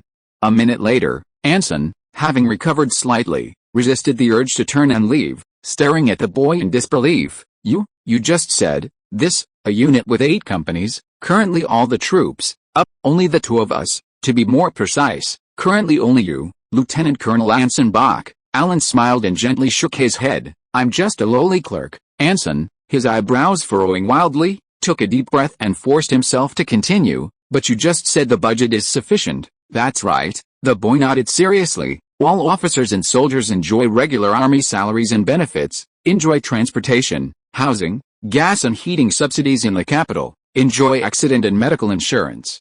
1 day off per week, and 1 day off per month. Our budget is absolutely sufficient. The premise is that someone has to collect this life-risking money. Anson's lips twitched. You just said the manpower is sufficient. Of course, the boy said without hesitation. To ensure the smooth formation of this army, the church has assigned 30 clerks to handle the finances, 40 to administration, and 80 to logistics. Their tireless efforts will allow you to assemble this army as quickly as possible, so the army currently has 152 people, including 151 administrative staff and 1 soldier. Anson felt his lips twitch even more. And you say they're well trained, that's for sure. The boy smiled even more brightly. Your Excellency Anson Bach, given the deteriorating social order in Clovis City, the army you've assembled will certainly have ample combat experience. I don't understand military affairs, but aren't excellent armies forged in the fires of war? Indeed, there are armies that are burned to ashes on their very first day. Anson felt that if this continued, his lips would definitely cramp up. Is there anything else you want to ask? Alan, standing behind the desk, blinked. As your scribe, you can ask me anything you want. Oh, by the way, that's why I'm waiting for you here. By order of Archbishop Luther Franz, I will be your scribe from today onwards, assisting you with all the paperwork concerning this army. My working hours are from 7 in the morning to 9 in the evening, with a 1-hour lunch break in between. There are no weekends off, but I have 3 fixed paid holidays each month, and my salary is paid by the church. In addition, I have a question, Anson interrupted. How much time do we have to assemble this army? Good question. That's spot on, Your Excellency Anson Bach, the young man flattered without reservation. We have a whole month to assemble the army. This includes recruiting soldiers, choosing garrisons, hiring officers, and procuring supplies, uniforms, packs, weapons, ammunition, livestock. All of these must be finalized as soon as possible. I'm responsible for all of this, Anson exclaimed in surprise.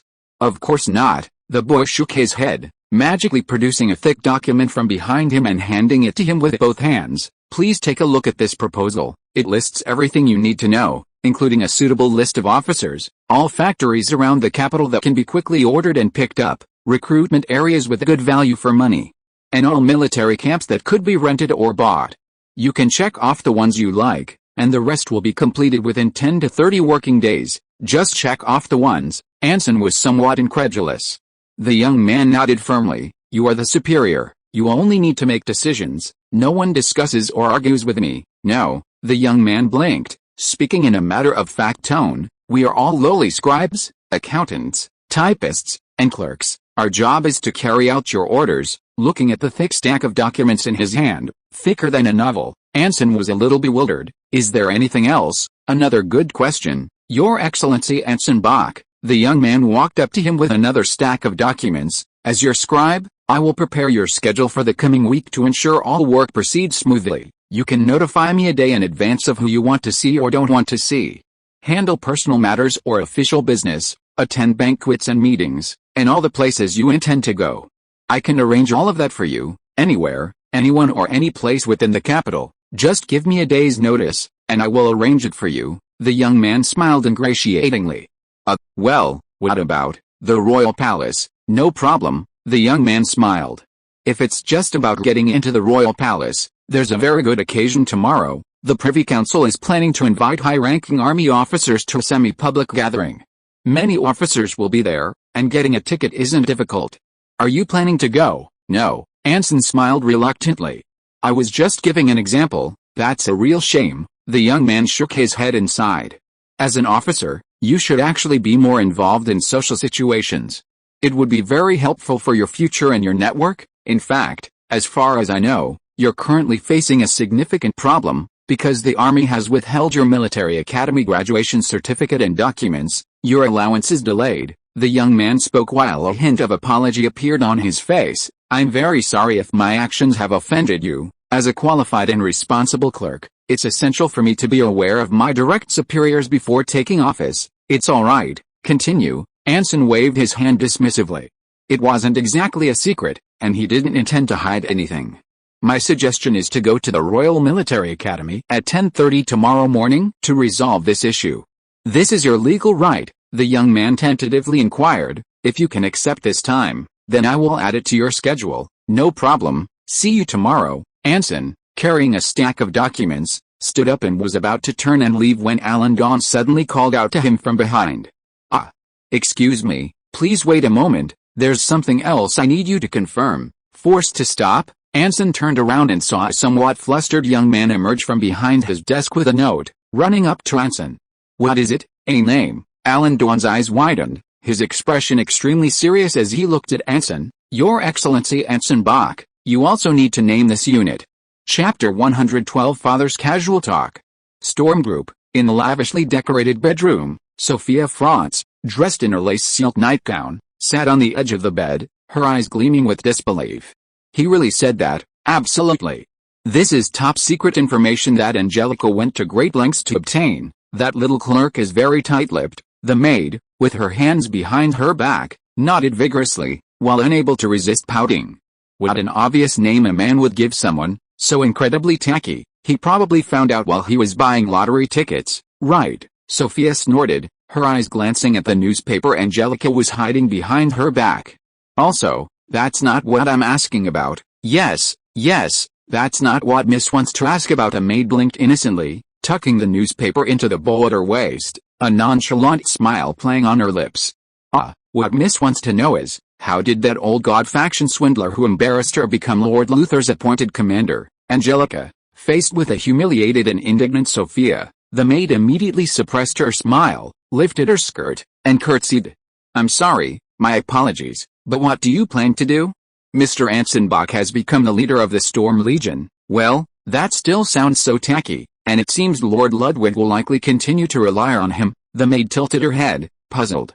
If things continue like this, unless he makes a mistake himself, Miss, I'm afraid you'll have little chance of getting revenge on him. Of course I understand, Sophia said bitterly, her expression filled with a burning desire to rush out and shoot the liar to death.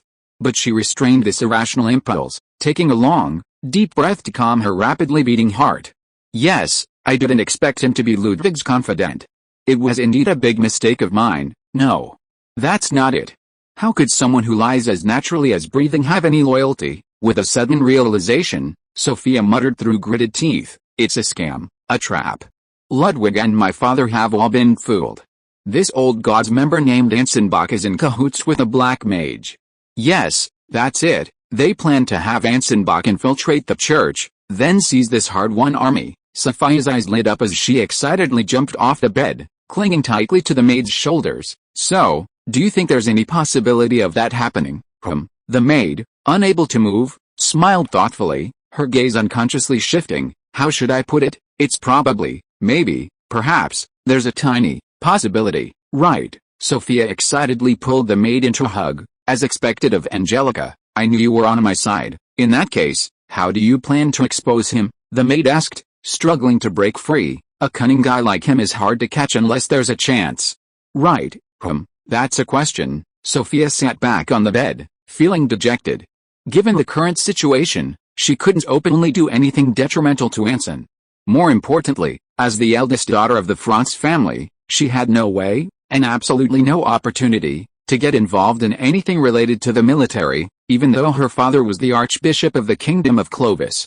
In fact, just occasionally helping her father with some paperwork and receiving merchants and factory owners who needed long-term loans had already drawn considerable criticism, though she genuinely didn't care. Dong dong dong. Just as the girl was fuming with resentment, the clock in the corner of the bedroom suddenly rang.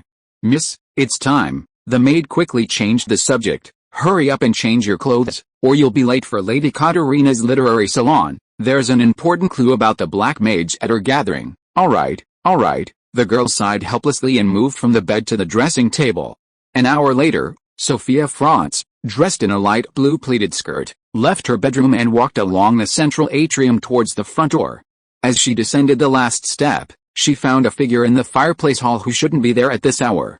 Father, Archbishop Luther Franz, dressed in simple pajamas, sat leisurely on the sofa reading a newspaper, a cup of hot coffee on the coffee table beside him, just like any other middle-class family man. Sit down, Sophia. The Archbishop folded his newspaper and looked at his daughter with a smile. Lady Katerina's salon gathering has been postponed until tonight. Chat with me for a while. Postponed? Why? Sophia frowned slightly and slowly sat down beside Luther Franz. Though slightly confused, she didn't doubt her father's words. "What would you like to talk about?" Sophia asked curiously. "Can't I chat with my dear daughter if there's nothing else?" Archbishop Luther gazed lovingly at his only daughter, a hint of pride lurking in his smile. "But lately you've done quite a few things that deserve my praise, unlike your brother, who's single-mindedly focused on becoming a general, completely indifferent to church and banking affairs, and even ran off to the southern battlefield to avoid me." Seeing her father's involuntary complaints, Sophia smiled faintly, a touch of pride rising within her. Ludwig simply chose his own path, believing it would be more beneficial to the Franz family. He wasn't avoiding you. Benefits? What benefits? Archbishop Luther sighed. The Franz family isn't a pure-blooded noble family. Our status depends on our control over the Church of Clovis, but he just doesn't understand, never has, stubbornly believing that a few victories on the battlefield will earn him respect. He'll never understand that to gain respect, you either have to make them fear you, or make them dependent on you. Looking at his obedient daughter beside him, Luther Franz sighed helplessly. "Sometimes I can't help but think, dear Sophia, if only you were a boy, then I would never have to worry about the heir." "You don't need to worry now either," Sophia continued to comfort him. "Although Ludwig chose to join the army, he will one day inherit your cause and become a bishop of the Church of Order. When that time comes, if he encounters trouble, Sophia will stand behind him and help him. After all, we are both part of the Franz family, and helping each other is only right." "Yes, you're right," Ludwig Franz responded gently, his eyes filled with affection for his daughter. "That's why I am preparing to entrust you with managing a very important account." "Oh, whose account?" Sophia asked with a light laugh. "Someone whose name you surely remember," Ludwig Franz said softly. "Anson Bach." Chapter 113. Sophia understands. At that moment, Sophia's eyes widened.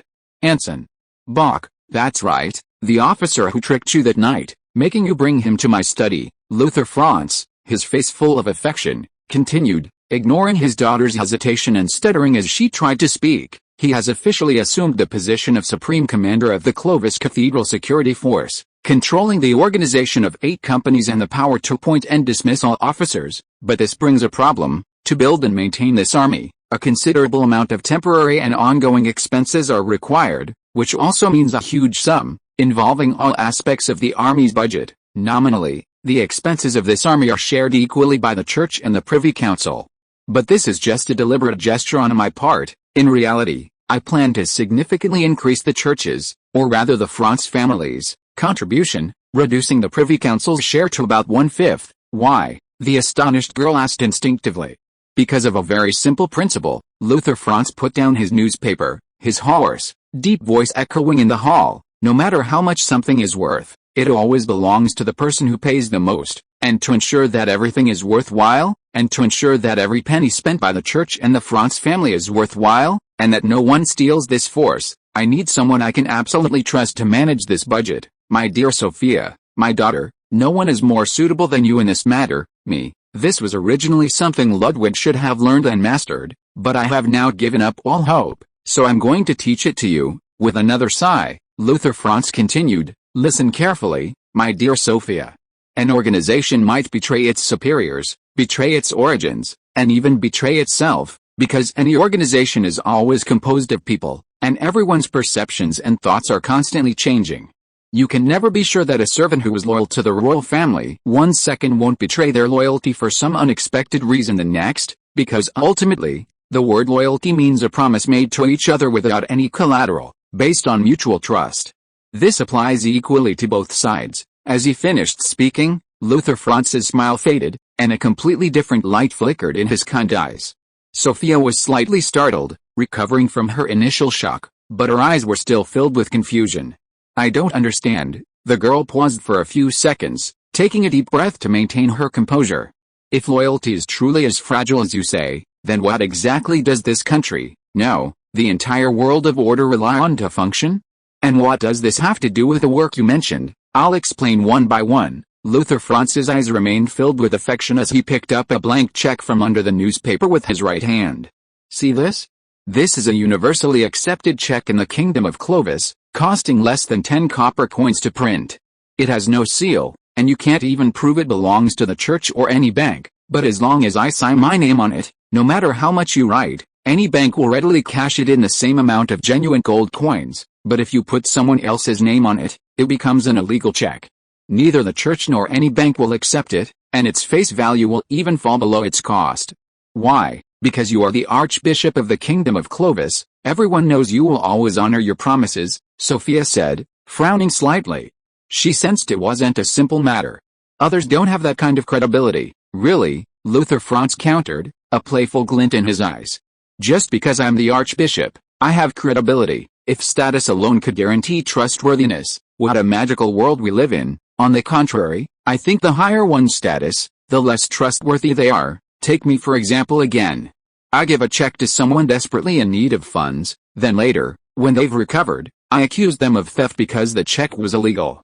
Can I do that? I am the Archbishop. I have power, status, wealth. I can even pretend to be a victim and make sure no one suspects a thing, but that will still damage your credibility, Sophia retorted. Even if you can deceive most people, a few will still see the truth. Well said, Luther Franz smiled with satisfaction, but the next second his tone shifted. But the problem is, how much value does the truth really have? A person with good reputation but no status has been destroyed, while the price I paid was merely a little damage to reputation. That's not fair. Oaths, promises, loyalty, all of these are built on the foundation of mutual trust, an incredibly fragile existence. Perhaps there are truly noble people in this world who value oaths immensely, but when interests are placed before them, how long can that nobility last? So your point is that only interests can maintain a promise between two parties? Sophia asked, guessing as she spoke. As long as the interests of both parties are maintained, Anson Bach won't betray you. That's possible, Luther Franz said calmly. But how can we determine where his interests lie? If he is truly an old god who doesn't care about rank and status, how can we ensure he won't betray us? The girl frowned slightly again, lost in thought, not even noticing that some of her thoughts had been exposed to her father. My dearest Sophia, it's very simple, the loving Luther Franz spoke softly, offering the answer. Anson Bach, he can betray everyone, even himself, but he can never betray the foundation that puts him in his current position. The girl's eyes widened. She understood. An organization might betray its superiors, might betray its origins, might even betray itself, but it can never betray its foundation, betray the source of its finances. That's right. If Anson Bach's goal is to seize control of this army, then all she needs to do is control the army's budget to understand his every move, even find crucial evidence proving he's a lackey of the Black Mage. Father, I understand, Sophia, inwardly overjoyed, maintained a reserved smile on her beautiful face. I'm willing to accept this job. It's my responsibility and honor to share the burden of the Franz family. Anson Bach, hell. You just wait. Chapter 114. There are no rivals ahead of me. Frederikstrasse, Royal Military Academy, 8:30 a.m. As Anson alighted from the carriage, the diminutive Allendon was already standing outside the gate, clearly having waited for some time. Perhaps it was his sharp black suit and the briefcase he carried that had an effect. The guards outside seemed to mistake him for a new cadet and didn't pay him much attention. The young man's eyes lit up immediately, noticing Anson's figure. He quickly approached, carrying his briefcase. Good morning, Lord Anson Bach. Good morning. Anson smiled somewhat forcedly. He was still not quite used to his secretary. You're here early. Oh, of course. Carrying the obviously heavy briefcase, Allendon nodded solemnly. Although the agreed time was 10:30 a.m., my working hours are from 7 a.m. to 9 p.m. As your loyal and responsible subordinate, it's my duty to arrive before you, not after. More importantly, I have some very important good news that I must inform you of immediately. Good news? Looking at the young man's signature obsequious smile, Anson subconsciously raised an eyebrow. That's right.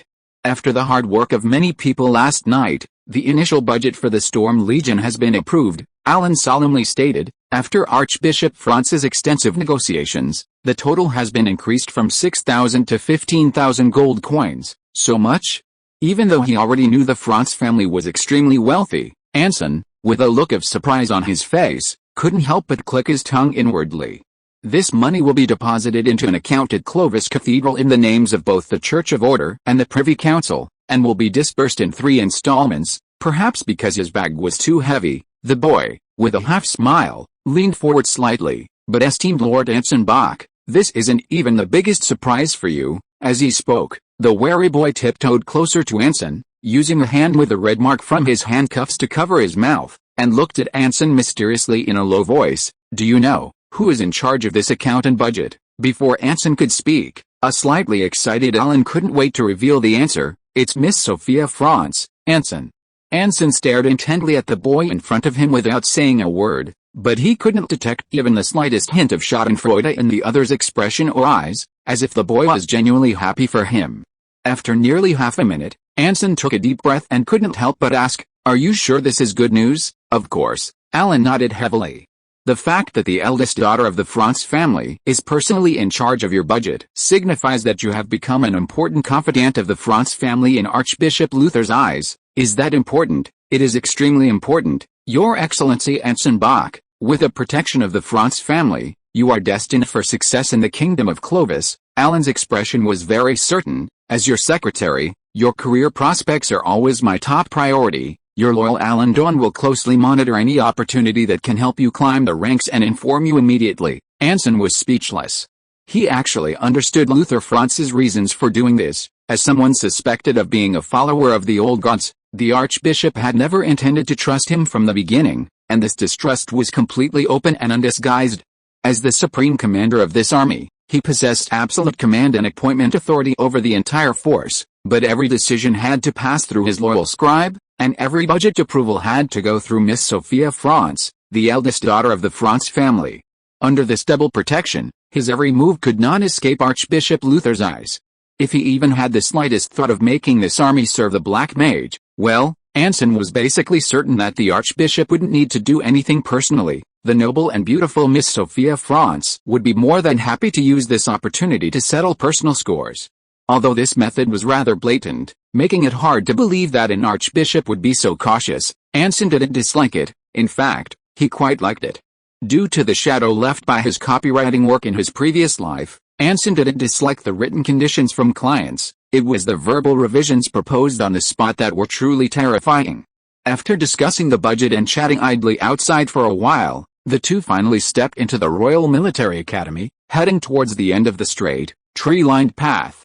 "Since it's still early, please allow me to discuss the upcoming schedule with you," Alan said, pulling a file from his heavy leather bag as they walked. "The Army's publicly announced office hours are from 10 a.m. to 3 p.m. Only during this time are all written applications permitted to be submitted to the Army.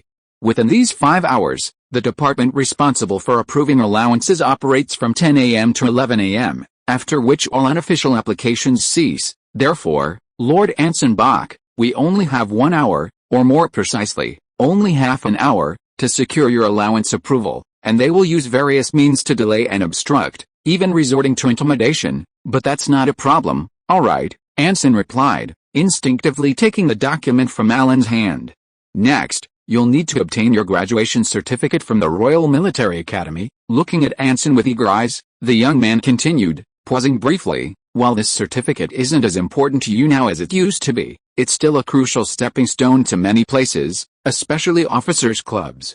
After all, the military is the second most prestigious place in the world." "The second most prestigious?" Anson turned, looking at the young man with confusion. "Then what's the first?" "The church and the civil servants of the Privy Council. They're tied for first place," Alan replied cheerfully. Suppressing the urge to retort, Anson chose to remain silent. "Also, although we know that joining the church was the right decision, it's still possible that the military academy, which has close ties with the army, might consider it a betrayal and withhold your graduation certificate, but that's still not a problem. Finally, there's the negotiation with the military academy. Forming a new infantry regiment requires a large number of excellent officers. If you can get the Royal Military Academy's support in this regard, it will be much more efficient, but for you, that's still not a problem." "So what exactly is the problem?" Anson finally couldn't help but ask. "No," Alan Dawn, with an obsequious expression, stopped in front of Anson, turned around and looked at him with an imposing air. "Your path is unparalleled." Chapter 115 Clearing up the misunderstanding. Although Anson didn't know why Alan Dawn was so inexplicably confident in him, and the other man was very likely Luther France's spy planted among him, well, having someone so relentlessly and indirectly praise him was indeed a pleasant thing. At least Anson himself felt particularly pleased. The two entered the building, and having been there before, Anson easily found himself at Instructor Eric's office. He knocked lightly a few times, and after hearing a reply, he pushed the door open. The moment the officer, sitting upright behind his desk, saw who had entered, he immediately showed an embarrassed expression, his evasive gaze revealing a very complex emotion. I'm so sorry, I didn't expect things to get this complicated at first," the middle-aged officer said awkwardly, frantically taking 2 glasses from the liquor rack behind him. "At first, I had already reached an agreement with the army, and they agreed not to get too involved in this matter, but then the guards suddenly jumped in and interfered, saying that you were closely related to the murder of the Iron Sky, and then they confiscated all the certificates and documents. Even a fool could see that this was just sophistry, an attempt to cover up their recent poor handling of cases, and that they still haven't resolved the riots in the inner city and the old gods, but there's nothing we can do. The guards have a very special position within the army, plus the conflict between the army and the Church of Order." Instructor Eric, who was getting more and more frustrated, sighed, picked up his glass, and downed a large gulp of dark beer. "You don't need to blame yourself so much, Instructor Eric," Anson said, sitting down as he offered words of comfort. "This whole thing was the result of my own rash decision from the start, and I'm already incredibly grateful for your help. I'm starting to wonder if I've actually made things worse," Eric said with a wry smile. "Ever since the guards came that day, they seem worried I might sneakily retrieve your documents while you're not around, so they've been keeping watch in the document office upstairs, with people on duty 24/7, but because of them, the paperwork here is processed much faster, saving me a lot of work. Hell, it's a good thing, I guess." He gave a few helpless self-deprecating laughs, then the dejected middle-aged officer picked up his glass and took a swig. "So the document office is staffed now, right?" Just as Anson was pondering how to comfort him, a slightly immature but earnest voice sounded behind him. Yes." Instructor Eric lowered his gaze to the figure behind the desk, whose head was only half visible.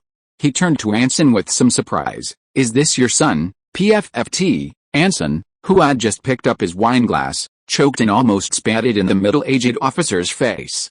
"My name is Alan Dawn, a former monastery priest, and now Lieutenant Colonel Anson Bach's clerk." The smiling boy stood on tiptoe, looking up at Eric behind the desk, and eagerly raised his small hand towards him. "It's a pleasure to meet you, Instructor Eric, and thank you for taking the time out of your busy schedule to provide us with such important information." "It is nothing." After shaking hands with the boy, Eric smiled somewhat reluctantly before looking at Anson. "Why don't you two wait here for a while? I'll finish my work and then go to the document office with you, maybe." "Thank you. But it's not necessary to trouble you," the smiling boy politely declined. "Lord Anson Bach and Instructor Eric, please rest here for a while. Please leave the remaining miscellaneous work to me, don't worry, it won't take too long." With that, Alan, carrying his briefcase, left the room, considerately closing the door behind him. Staring at the closed door, Instructor Eric, holding a wine glass, froze in astonishment. He remained silent for a moment before setting down his glass, his gaze fixed on Anson with a complex expression. "So, you really sided with the France family?" Anson nodded slightly, replying casually, "I had no choice." The middle-aged officer sighed and nodded silently. Indeed, after accepting Ludwig's kindness in being targeted by the guards because of the Steel Sky murder, Anson had no future in the army. He had no choice but to completely side with the France family, representing the Church of Order. Of course, as a graduate, he could have chosen to use connections to enter the military academy as an assistant instructor or join a security company that was recruiting, but that would mean remaining under the army's control, with absolutely no security. Compared to that, joining the Church of Order was truly the best choice. Since that's the case, then you're probably here today for more than just the allowance. The France family aren't stingy employers. Eric raised his glass. "We're all from the skirmisher section, so feel free to ask if you need any help. Then I won't stand on ceremony." Anson smiled and raised his glass across the table. This was the second time he'd heard skirmisher section mentioned. Although he still didn't know exactly what it meant, it was clearly related to a certain officer group. After all, the military is the second most seniority-based place in the world. "Archbishop Luther Franz gave me a job, to build an infantry regiment of about 8 companies within a month to ensure the church's security in the capital," Anson explained truthfully. "Most of the preliminary preparations are done, and the first budget will be approved soon, but there's still a very thorny issue. You need a group of qualified junior officers to help you train and build an army. Not a bunch of armed thugs. Eric, picking up the thread, smirked. Am I right? Exactly. Anson nodded solemnly, unable to suppress a wry smile. 8 companies, more than 1,000 men, would need at least 20 officers and twice that number of non-commissioned officers to qualify as an army. Although this unit is nominally still under the Army's name, I doubt they'll release them. No need to guess, they definitely won't, Eric immediately denied. Since this unit isn't even a conscription force, it's practically the Church of Order's private army, well, then your only hope lies with those retired veterans and those recent graduates like you. Can you tell me the recruitment criteria and benefits? Of course. As he spoke, Anson handed over the documents that Alan had prepared earlier. After carefully examining them for a moment, Eric, with a slightly surprised look in his eyes, nodded repeatedly. Great, the benefits are even better than the Royal Guard. I'll try to promote it for you when I have time, and I expect quite a few people will give up their academy's arrangements to apply. Thank you very much, Anson nodded with a smile. Just as he was about to continue the conversation on this topic and inquire about the skirmisher department from Eric, there was a knock on the door behind him. I'm very sorry to interrupt your conversation, but I'm here to report on work. With a slightly immature voice, Alan Dawn entered, bowed to the two, and then said calmly, Lord Anson Bach, your graduation certificate and stipend certificate have been processed.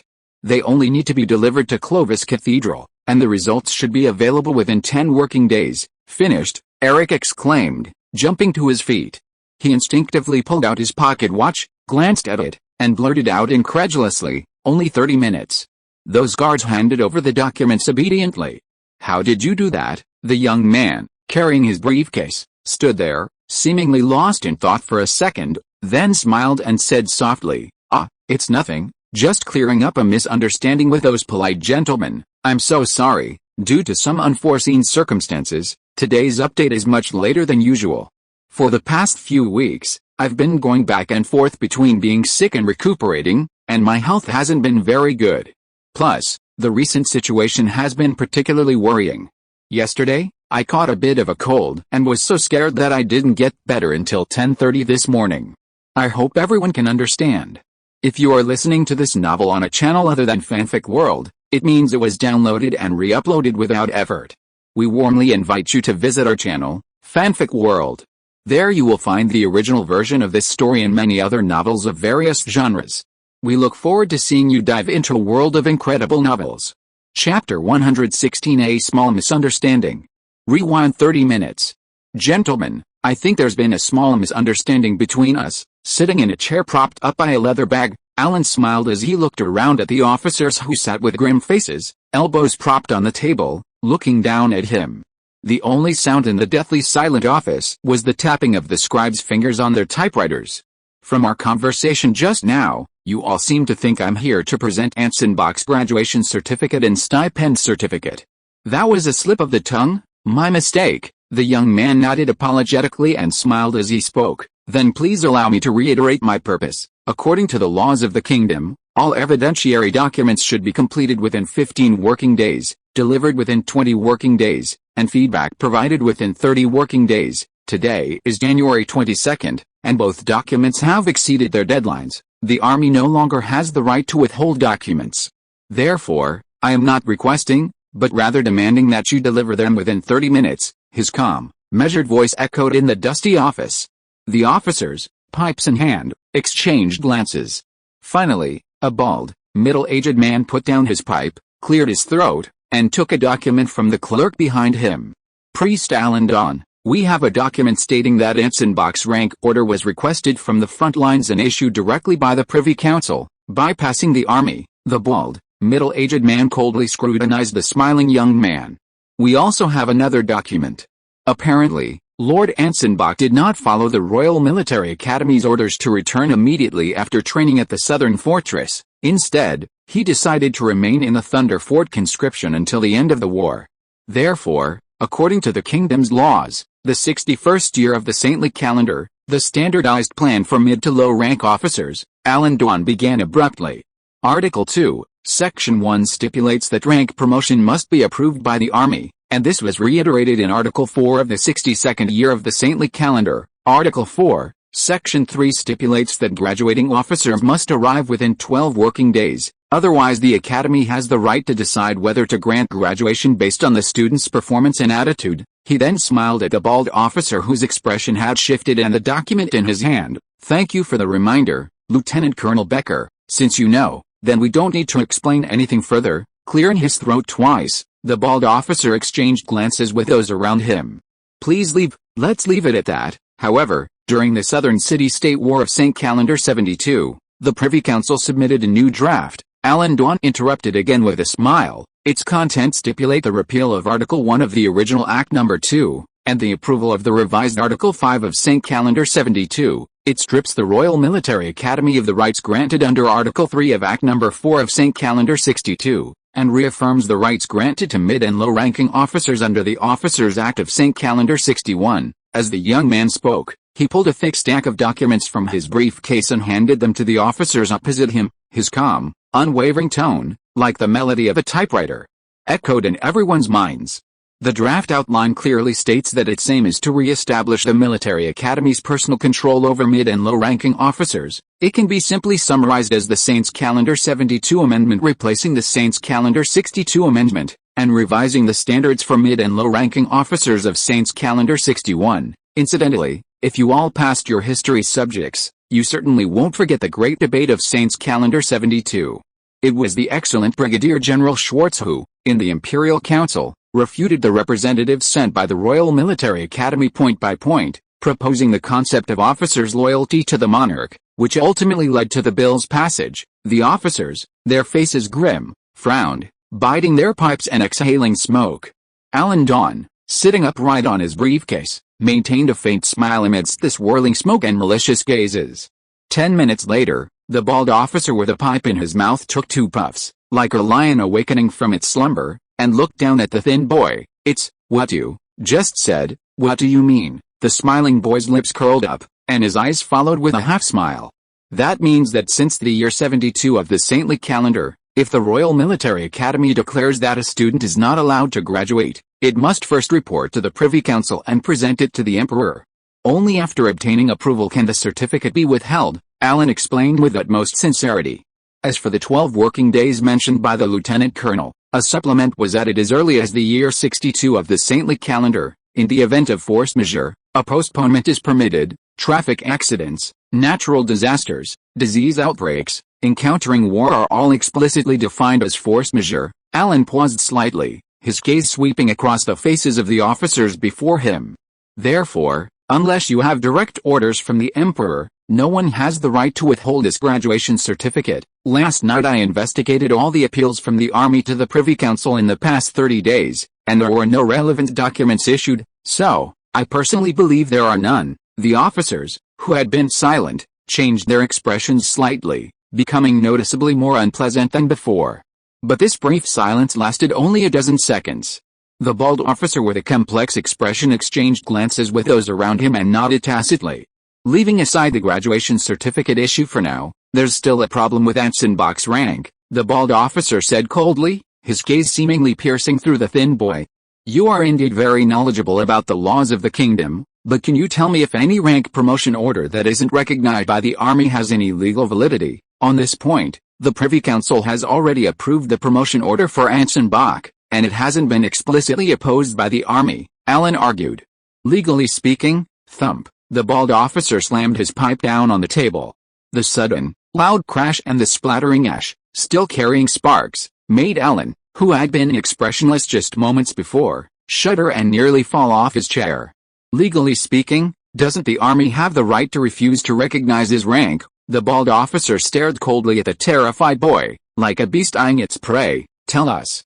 Father Alan Dawn, this, indeed, legally speaking, the Army does have the right to question ranks, but this must be based on concrete evidence." Still shaken, Alan swallowed hard, his breathing becoming rapid. Besides, he's suspected of being affiliated with the old gods," the bald officer interrupted rudely. "The bizarre murder on the Steel Sky, the explosion at the Borryman Street Cafe, and the soldiers who died and went missing outside St. Isaac's College. Anson Bach was present in all 3 cases involving the old gods. Those were just accidents." Cold sweat trickled down the boy's forehead. "I believe that with a thorough investigation, Anson Bach can definitely be cleared of suspicion. Besides, There's no clear evidence to prove that he is indeed related to the aforementioned 3 cases, but do you have any evidence to prove his innocence? The bald officer gave a low snort, a clearly unfriendly smile on his face. Do you? I believe that as long as, do you, the key is, do you, in that instant, the boy, covered in cold sweat, opened his mouth, hesitating to speak, his breathing rapid and arrhythmic. The officers, their gazes piercing, wore chilling smirks, as if looking down on an overconfident worm, a clown showing off in front of them. No, the simple words, when uttered by Alan, seemed to carry unprecedented weight. As the words fell, the officers exchanged glances, some open, some hidden, their faces revealing similar smug expressions. Since there's no such thing, there's no need for us to continue this discussion, Father Alan Don, the bald officer, puffing on his pipe, sneered. As the glorious Royal Clovis Army, we are pleased to acknowledge Lord Anson Bach's outstanding academic achievements at the Academy and his military exploits at Thunder Fortress. These are also an honor for the Army, but it is with great regret, because he is suspected of 3 murders, each with numerous casualties and suspected connections to the old gods. The bald officer, with a malicious sneer, deliberately emphasized the word regret, for the honor of the Royal Army, and more importantly, for the sake of Anson Bach's own innocence. The Army cannot issue him his graduation certificate and stipend certificate until he is completely cleared of all charges, much less recognize his rank and status as a graduate of the Academy. The pale-faced boy trembled slightly upon hearing the last sentence. Gentlemen, as if summoning all his courage, Alan straightened his neck, desperately trying to steady his breathing. Is this really your final decision? The bald officer didn't answer his question. His eyes, hidden in the smoke, seemed to mock the boy who is still struggling in despair. Isn't there any room for negotiation? The boy forced a smile, his gaze sweeping over the subtly expressive faces. I believe there must be some misunderstanding here, a problem with our wording, leading to a misunderstanding. Right, that must be it, isn't it? A powerless voice rang out, then fell silent. Alan stared wide-eyed, anxiously awaiting a response, but all he received was silence and the officer's silent mockery. Time ticked by. This oppressive silence lasted for a full 5 minutes, and the boy, who had been desperately trying to maintain his composure, gradually lost his smile. All right, I understand. With a sigh, a forlorn expression on his face, Alan pursed his lips. His gaze no longer fixed on the officers looking down at him. Since this is your final decision, gentlemen, as a lowly clerk, I have no right to interfere with your choice. I only implore you all that when we meet again, I hope today's unpleasantness will not affect our future cooperation. Well then, thank you all for taking the time out of your busy schedules. Goodbye. With that, the young man jumped off his chair, stood behind the table, bowed to the officers, picked up his briefcase, and silently turned to leave. Wait, just then, the bald officer suddenly called out, what did you mean by saying we'd meet again, and cooperate? In that instant, Alan, his back to the officers and his expression dejected, smiled slightly. The Second Order Council of the 47th year of the Saints' calendar stipulates that the Church of Order shall remain neutral and no longer interfere in the internal affairs of other nations. With these words echoing again, Alan turned to face the officers who were glaring at him menacingly. However, this does not apply to cases involving religious matters. The smoke-filled office fell into deathly silence. According to regulations, once an incident involving suspected old gods activities occurs, the Church of Order has the right to apply to the royal family to dispatch the Knights of Judgment and the Inquisition to investigate, and will have absolute control over the case. Alan smiled faintly. Of course, this is on the premise that the Church of Order makes the application. In the past 20 years, in order to improve the relationship between the Kingdom of Clovis and the Church, Archbishop Luther Franz has always adhered to the principle of neutrality, and in most cases will not use such drastic measures, but will only ask the Privy Council to transfer the arrested old gods members to the Church in the end. But this time the situation is obviously different, so I cannot guarantee that the Archbishop will still do so. Obviously different. A hint of unease flashed in the bald officer's eyes, and he subconsciously asked, why? Because Lord Anson Bach was officially appointed by the Archbishop yesterday as the Supreme Commander of the Church's security force, the Storm Legion. Alan slightly raised his chin, trying to make his eyes level with the other man's. This is no longer just a matter of the old gods faction, it involves the Church's reputation and the purity of its faith. The commander appointed by the Church of Order is an old god?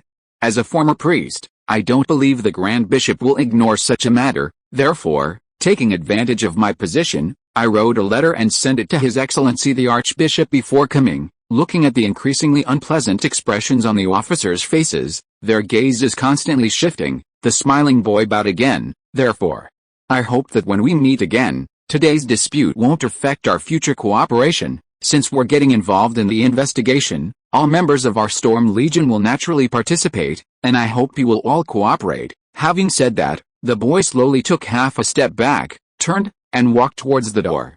Just as he reached for the doorknob, the bald officer's shout came from behind him again.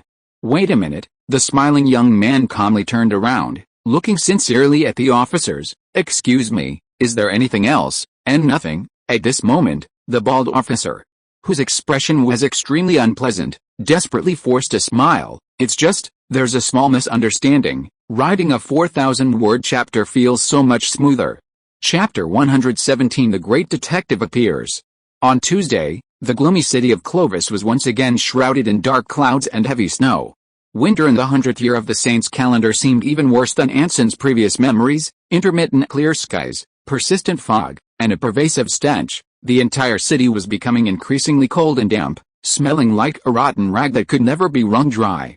But none of this could dampen Anson's good mood at this moment. Sitting by the warm fireplace, Anson leisurely flipped through his book, Studies in Conjuration Magic, casually making notes in his diary, catching up on everything he had missed in the past few days. After obtaining his graduation certificate and stipend certificate, he only needed to stay home and quietly wait for his loyal junior clerk to handle the preliminary preparations for the Storm Legion, as well as the official stipend and budget. It must be said that the textbook recommended by Professor Mace Harnard is indeed excellent. It's detailed, rich, and concise, practical, and includes numerous case studies and detailed magic tutorials, making it very helpful for beginners like myself. As a beginner's guide for novice spellcasters, it first clarifies a common misconception Anson had, that the range within which spellcasting can alter reality is indeed within a 20-meter radius of the caster. However, this doesn't refer to true range, but rather to the concept of permitted space. In other words, one can increase casting distance by modifying the shape of the casting space. But knowing this now is meaningless to him. According to the notes, this belongs to the third stage. Currently stuck at the threshold of the second stage, Anson still needs to diligently repeat the tedious practice, mastering the basic operations of spellcasting before moving on.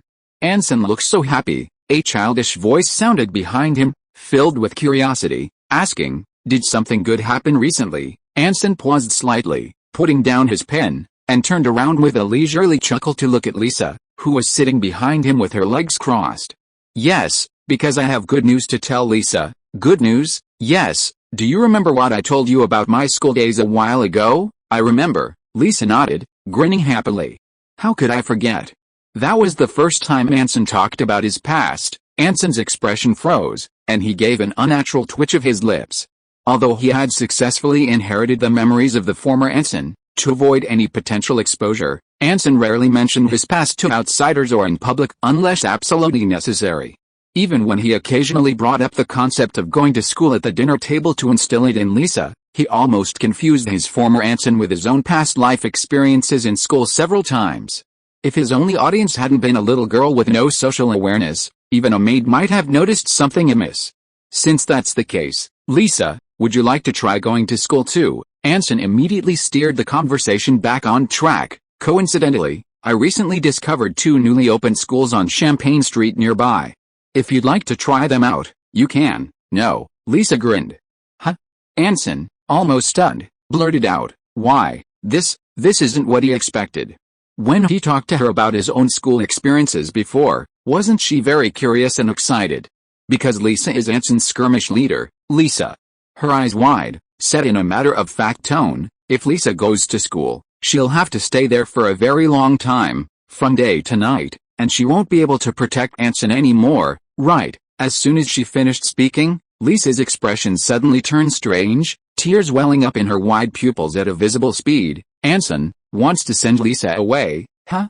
Startled, Anson didn't have time to think and quickly retorted, "No, absolutely not. Is it because Lisa isn't a good girl, so Anson doesn't want her to stay?" "No." Anson suddenly felt a headache coming on and hurriedly comforted her. "I absolutely didn't mean that. Lisa is a good girl, really, yes. Definitely, definitely, Anson quickly added, drawing the circle of order in front of him with his right hand. I swear to God, swear. The aggrieved girl stared at him blankly.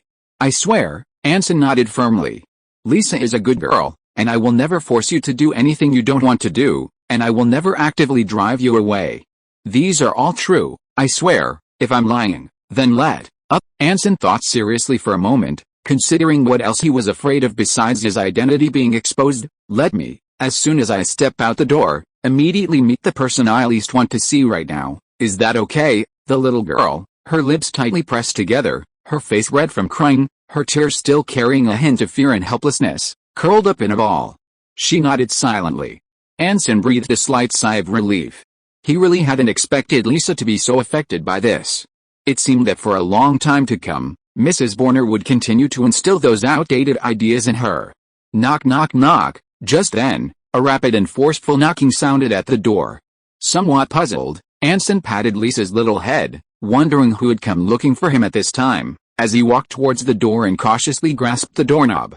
Click, pushing open the door, Anson was met with the last person he wanted to see standing before him. Oh, Miss Sophia. Anson's brow furrowed slightly as he looked at the young woman dressed in a black double-breasted tuxedo, her hair styled in a bun, and wearing a top hat, looking like a young gentleman. He had to admit, however, that the menswear suited her perfectly. It looked tailor-made, not only well-proportioned but also form-fitting, showcasing the curves of a mature young woman to the fullest. Do you have time now? The young woman asked without hesitation, her eyes filled with urgency. Come with me, I need you to do something for me. Anson hesitated, glancing behind him, thinking of Lisa. Right now, it's a bit. Turning around, Anson froze. Lisa was no longer by the fireplace. What is this? The girl, her brows furrowed, looked at the still hesitant Anson, and impatiently grabbed his sleeve and dragged him out the door. Never mind, there's no time, I'll explain later. Hey, wait a minute. As the flustered Anson was being dragged out by Sophia, a dark brown four-wheeled carriage was parked outside number 55 Bullen Street. Without offering any explanation, the girl went straight up and knocked on the carriage door. After pushing the still confused Anson into the carriage, she stood outside the carriage, cautiously looking around, before following closely behind and boarding the carriage herself. A maid in a light blue pleated skirt, wearing a veil and a black wig, was anxiously waiting inside the carriage. Only after seeing the two of them enter the carriage one after the other did she breathe a slight sigh of relief and gently close the door. Angelica, I'm really counting on you this time. Sophia held the maid's hands tightly, promising her earnestly, 2 hours, as long as I'm not discovered within 2 hours, believe me, I'll get back as soon as possible.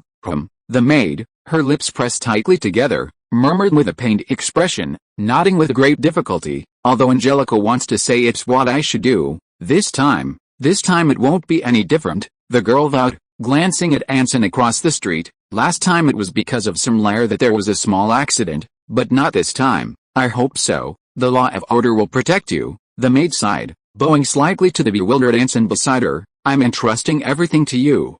Lord Anson Bach, please don't let anything happen to Miss. With that, the maid, without waiting for him to ask a question, pushed open the door and left the carriage, heading towards another taxi across the street.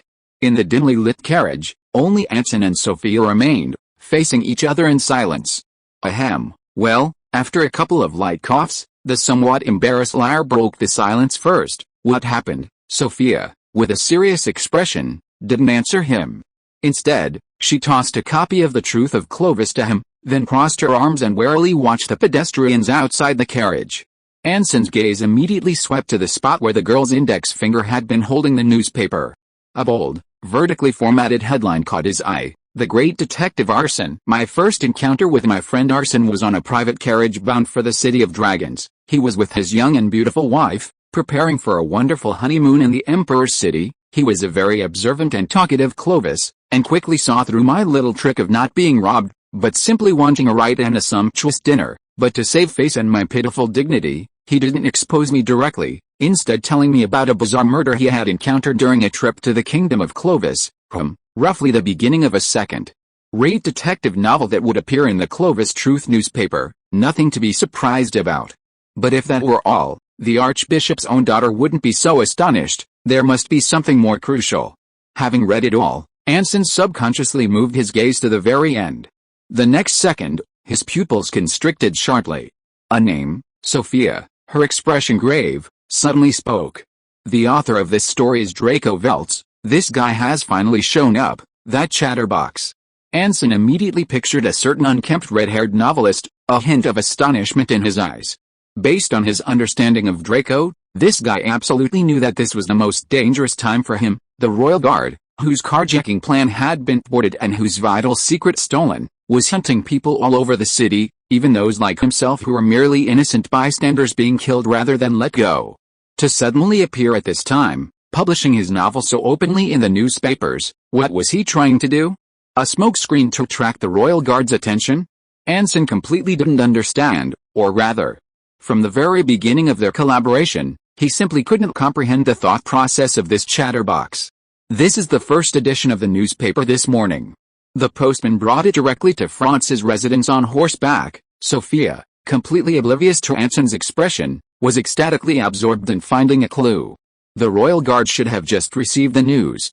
If we set off immediately, we can find Draco's whereabouts at the newspaper office before they do. This is a once-in-a-lifetime opportunity. We absolutely cannot miss it. Looking at the excited girl, Anson, guessing her purpose for coming, hesitated, chuckled softly, and lowered his gaze, keeping his thoughts to himself.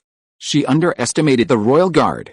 Although the Royal Guard had performed terribly recently, failing even to maintain basic order, this didn't mean they had truly degenerated to the level of a conscript. On the contrary, realizing they were in a life-or-death situation, the Royal Guard still possessed a remarkably high level of organization.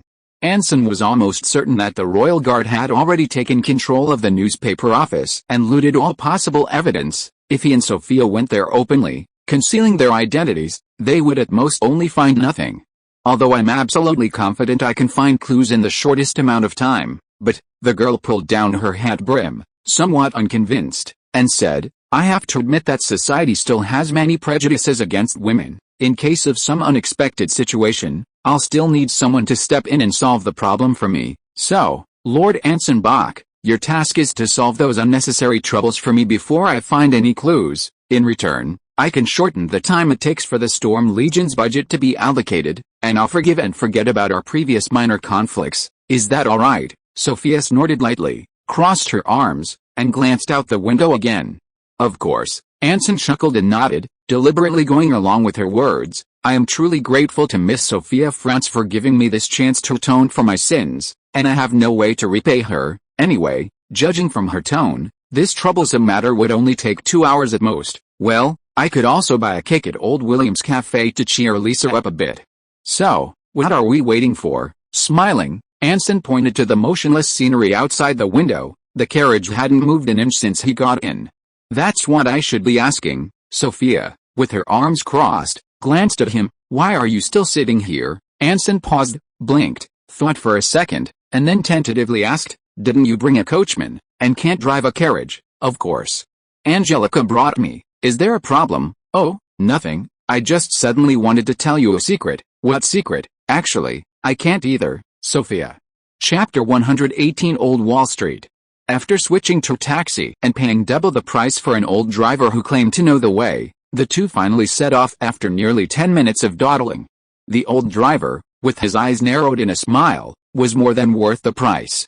The seemingly clumsy four-wheeled carriage weaved and darted through the crowded streets at twice the speed of its competitors. Anson was relieved that the Imperial Guard was ineffective in maintaining order and that traffic laws in this era were still imperfect.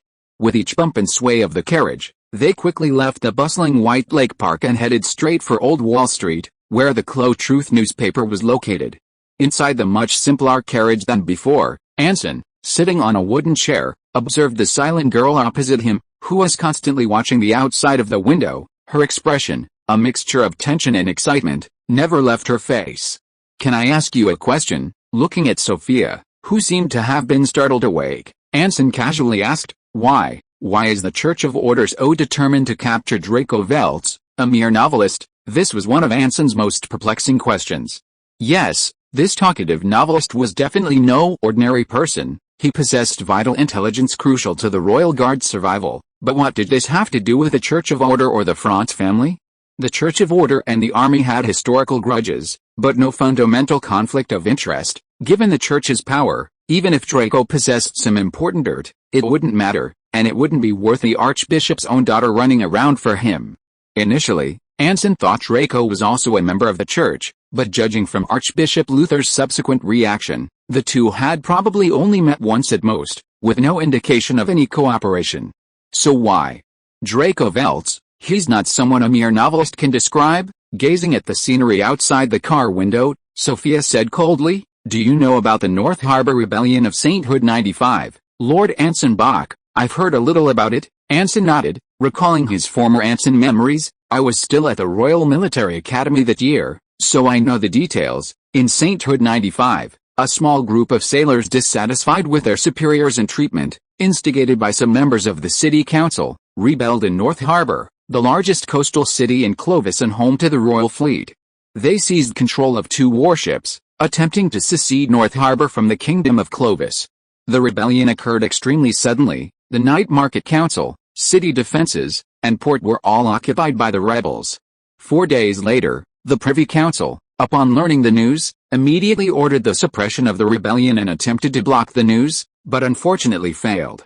The day after the pacification army arrived, the fleets of the Empire and the 3 kingdoms of the North Sea, taking advantage of the chaos, simultaneously arrived off the coast of North Harbor and quickly formed an alliance, using support for North Harbor's independence to blackmail the Kingdom of Clovis. The 2 sides faced off at sea and on land for 2 whole months, during which time each side launched several sieges. Finally, under the mediation of representatives of the city's citizens who could no longer endure the blockade in the Church of Order, the conflict ended in a way that was barely tolerable for either side. A war that could have potentially changed the landscape of the northern world ended so hastily. Those were just the surface. Slowly withdrawing her gaze from the window, Sophia said calmly, "In the chaotic summer of St. Calendar 95, Draco Veltz was in that city." Anson frowned. "I don't know how he did it, but according to the Church of Order's records of the North Harbor Rebellion, Draco rallied a group of nobles and wealthy merchants who were not entirely willing to rebel, forming the so-called peace faction. This saved most of the naval officers who were caught up in the rebellion and prevented the rebels from burning down the Royal Fleet. Later, he persuaded the North Harbor Church, which had originally remained neutral, to allow the bishop to use his position to take him out of the city, which is why the church has records about him." Anson nodded. This plot seemed familiar to him. But that's not the most important thing.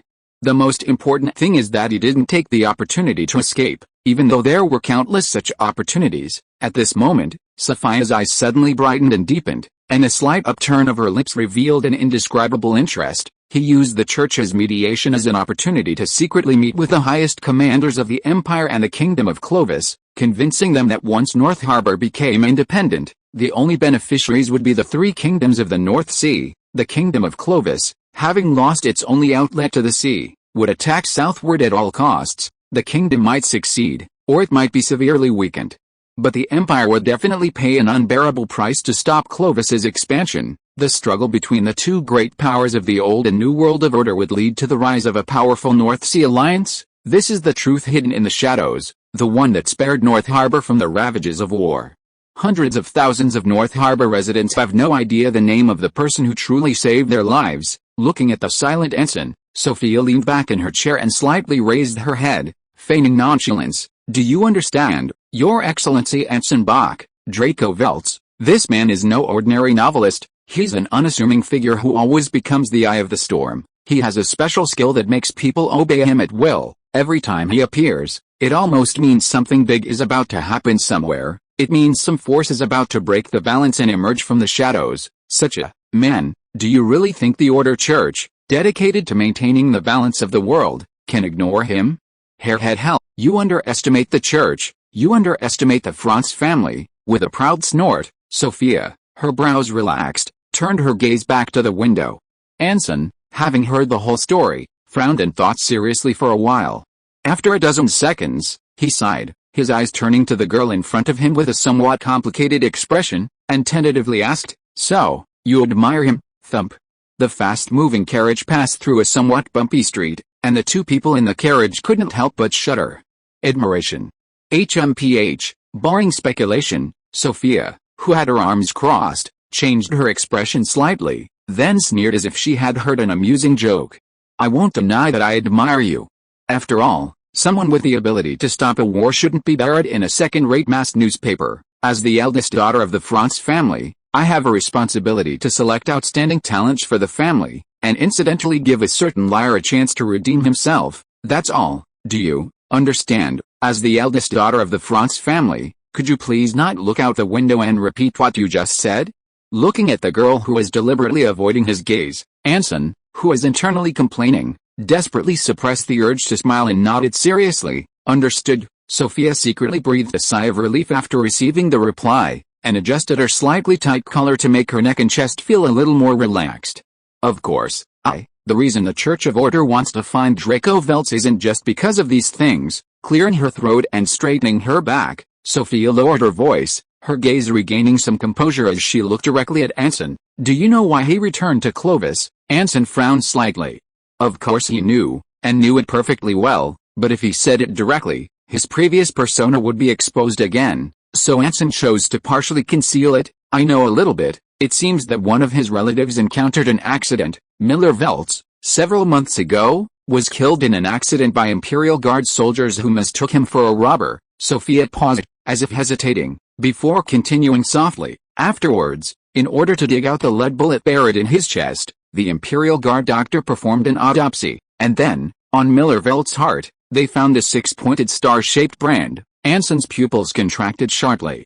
His body was later handed over to the Church of Order, confirming that he was indeed a spellcaster in life. Sophia continued in a low voice, "But because my father was always committed to maintaining the relationship between the Church of Order and the Kingdom of Clovis, he didn't interfere much in this matter. The Inquisition only sent 3 judges to secretly investigate. So far, because the Royal Guard has been trying to conceal the investigation results, the information submitted to the Church is minimal, and even contains completely contradictory information." Sophia's lips curled into a cold smile as she said this. "They claim it was an accident.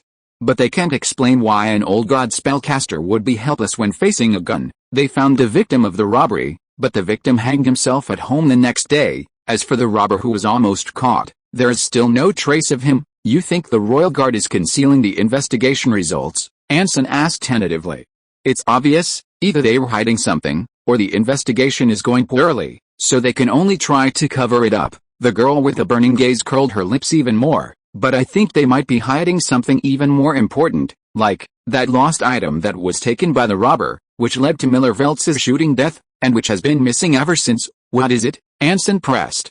"I don't know, but since Draco's brother would risk his life to take it, it's highly likely related to the old gods." Sophia rested her chin on her right hand, her eyes sparkling with excitement. "So it's possible the Royal Guard is hiding it? Or it's fallen into the hands of some old gods organization, but that's not important.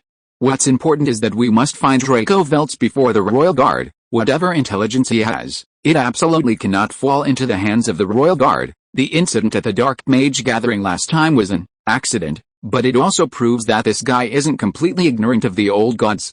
This might be the breakthrough to uncovering the truth behind Miller's accidental death. Meeting Sophia's gaze, Anson nodded solemnly. He really didn't mind accompanying this enthusiastic, thrill-seeking girl on a completely dangerous adventure, and incidentally, gaining a favor along the way. As the carriage sped along, the scenery on both sides changed. The closer they got to Old Wall Street, the more dilapidated the view became, and the stench of rags in the air grew increasingly pungent with the thickening smoke. Ragged figures flashed past a window, wandering aimlessly through the empty streets. Small groups of people gathered around burning campfires under abandoned houses collapsed by snow. Although Clovy didn't have a clearly defined boundary between the inner city and the outer city, for those who had lived in the city for over 10 years, crossing Old Wall Street meant entering the broader outer city. Unlike the modern White Lake Park, Old Wall Street was a hybrid of old and new eras. Born in the previous era as a bustling street outside Clovy's royal city, protected by the city walls, and in the new era, it became the first stop for those arriving from afar to make a living in this new metropolis. Tenant farmers driven away by landlords, artisans bankrupted by large factories, peddlers whose trade was taken away by merchants, people from all directions gathered here, seeking the bright future promised by rural nobles and the church. There were no rows of apartment buildings, no spacious squares. The streets were lined with low houses that looked like stacked building blocks, With a few buildings over 3 stories high standing out like columns in a spacious hall, the crowded and dirty streets made one wonder if they had returned to a previous era. Cough, cough, cough. Even through the car window, Sophia's face showed obvious discomfort, her brows furrowed and she couldn't help but cough a few times.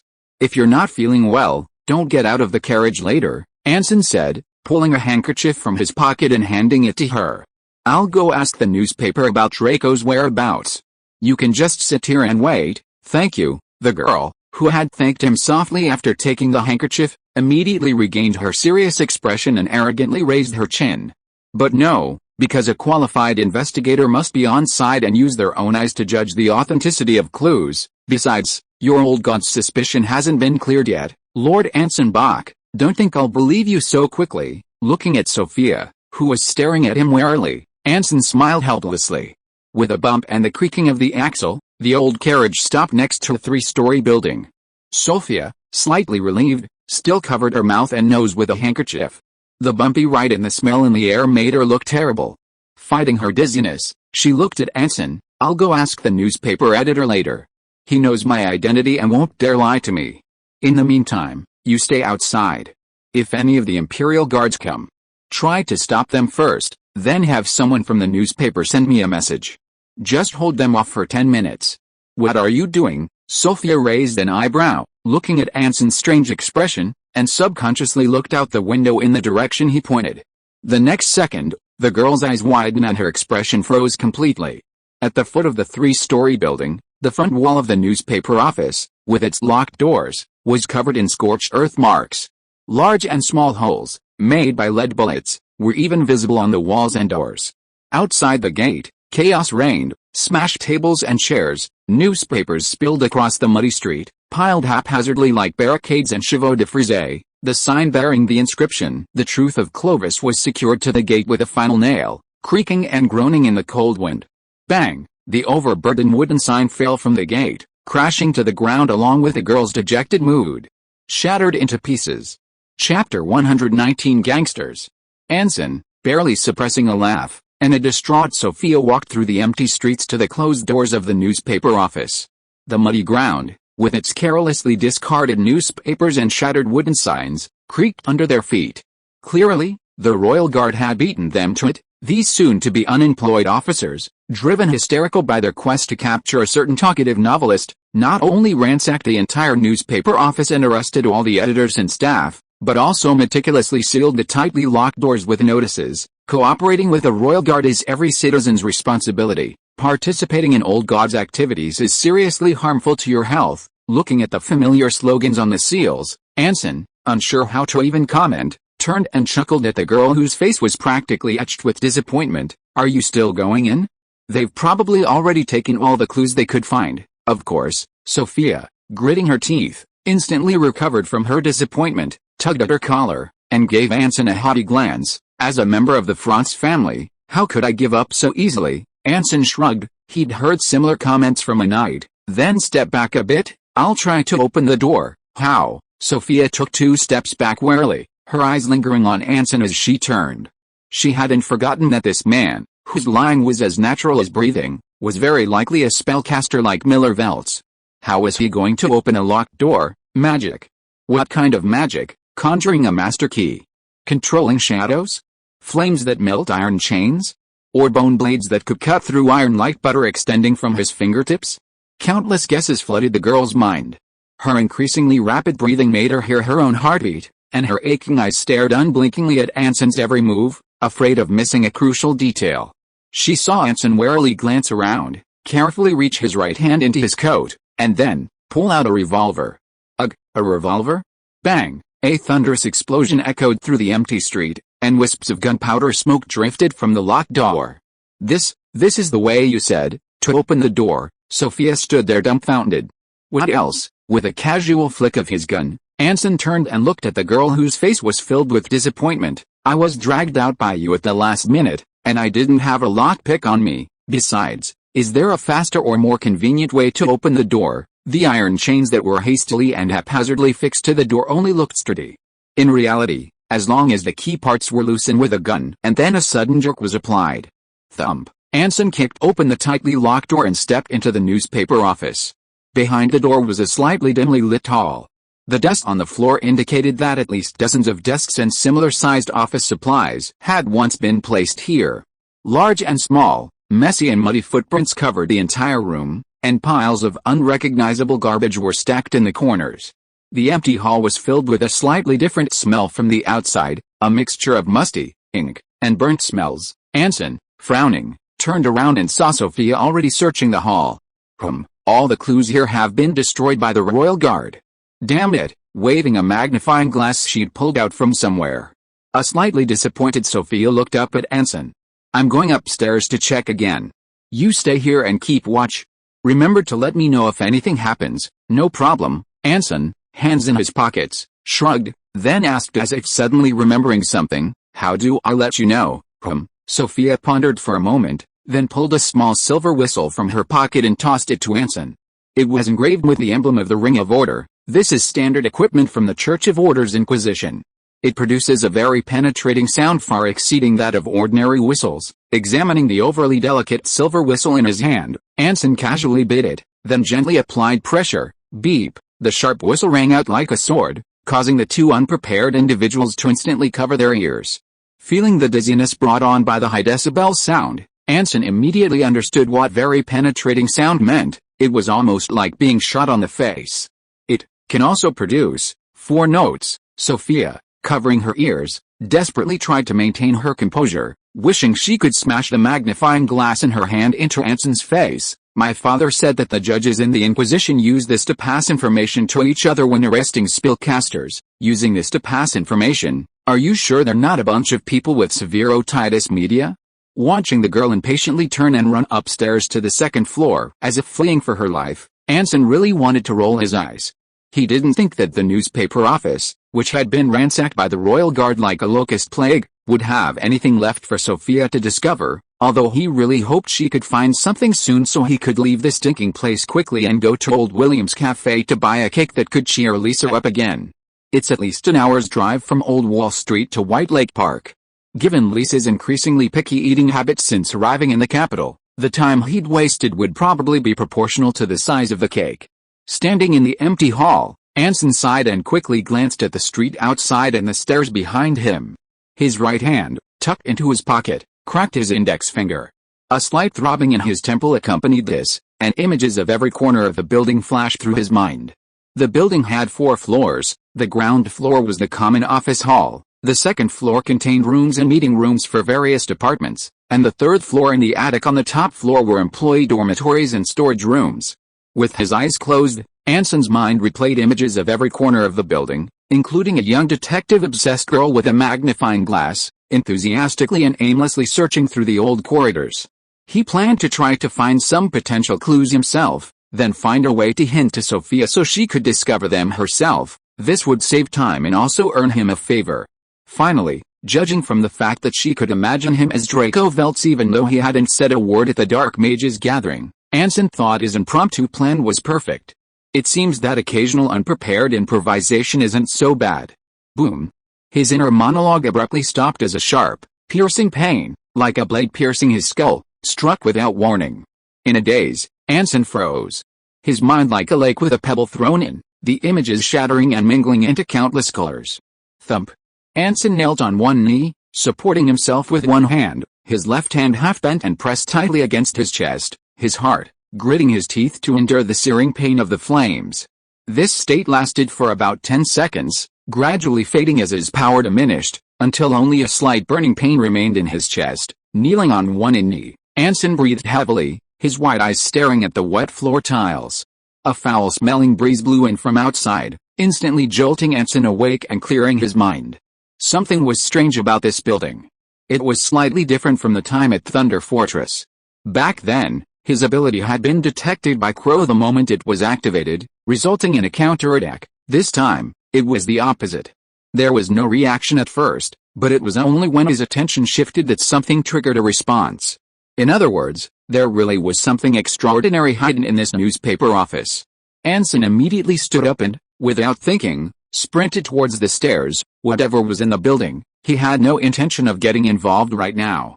He quickly reached the second floor, and as soon as he entered the narrow corridor, barely wide enough for two people to pass through, he saw Sophia emerge from a room the size of an apartment bathroom, her head bowed, looking somewhat dejected. "Hey, what brings you up here?" Sophia turned around alertly, looking at Anson, who was covered in sweat. "Is someone coming this way?" "Yes, it seems they were attracted by the gunshots earlier," Anson lied quite naturally. "They're not far from here, they're already heading this way. If we hurry, we can still avoid them and rent a carriage, but I haven't found any clues about Draco's whereabouts." Sophia frowned slightly, looking troubled, then suddenly realized something. "You're not lying to me, are you?" Anson's eyes widened in surprise, his expression utterly innocent. "Why would I lie to you? Of course you are, you liar who lies as naturally as breathing," Sophia immediately retorted sharply. "Don't forget, we're not done with what happened last time, okay? Even if I'm a liar, you still need a reason to lie, right?" Anson helplessly spread his hands. "What reason could I possibly have to lie to you?" "Reason?" Sophia, her right hand gently supporting her chin, nodded slightly, lost in a moment of confusion. The next second, the girl's eyes suddenly lit up, and she snapped her fingers with a snap. "I get it, you're planning to cover up the truth, right, huh?" Anson didn't react for a moment. "Anson Bach, your encounter with me today was an unexpected surprise, so you didn't know my purpose before getting in the car, but after learning our destination from me, you quickly devised a meticulous and audacious plan," Sophia sneered. "You pretended to cooperate first, then used this method to trick me into leaving when the time was right. This way, without finding any clues, I have neither Draco's whereabouts nor any trust in you. Using this incredibly clever and slightly risky method, you can simultaneously achieve two goals: conceal your cooperative relationship with Draco Veltz, and uncover an important clue hidden within this newspaper office. You're something else, Anson Bach." Looking at the girl with a smirk and sharp eyes, Anson, expressionless, slapped his head with his right hand. He was truly impressed by the girl's powerful imagination. In the brief silence, the sound of carriages suddenly came from afar outside the empty building. And there was clearly more than one. The girl, who had clearly heard the sound, froze, still basking in the joy of having solved the case, when a loud thump echoed. The culprit she had exposed had kicked open the door and burst into the dormitory room against the wall.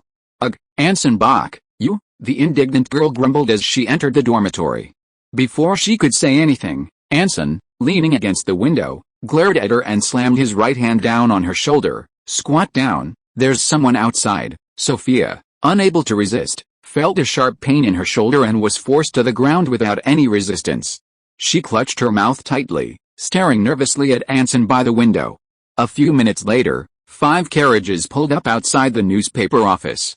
A dozen or so men stepped down from a somewhat dilapidated carriage. They wore different styles of old, tattered overcoats, were burly and looked very strong. Almost all of them carried tools like hammers or axes at their waists, and a few carried revolvers or what appeared to be homemade firearms.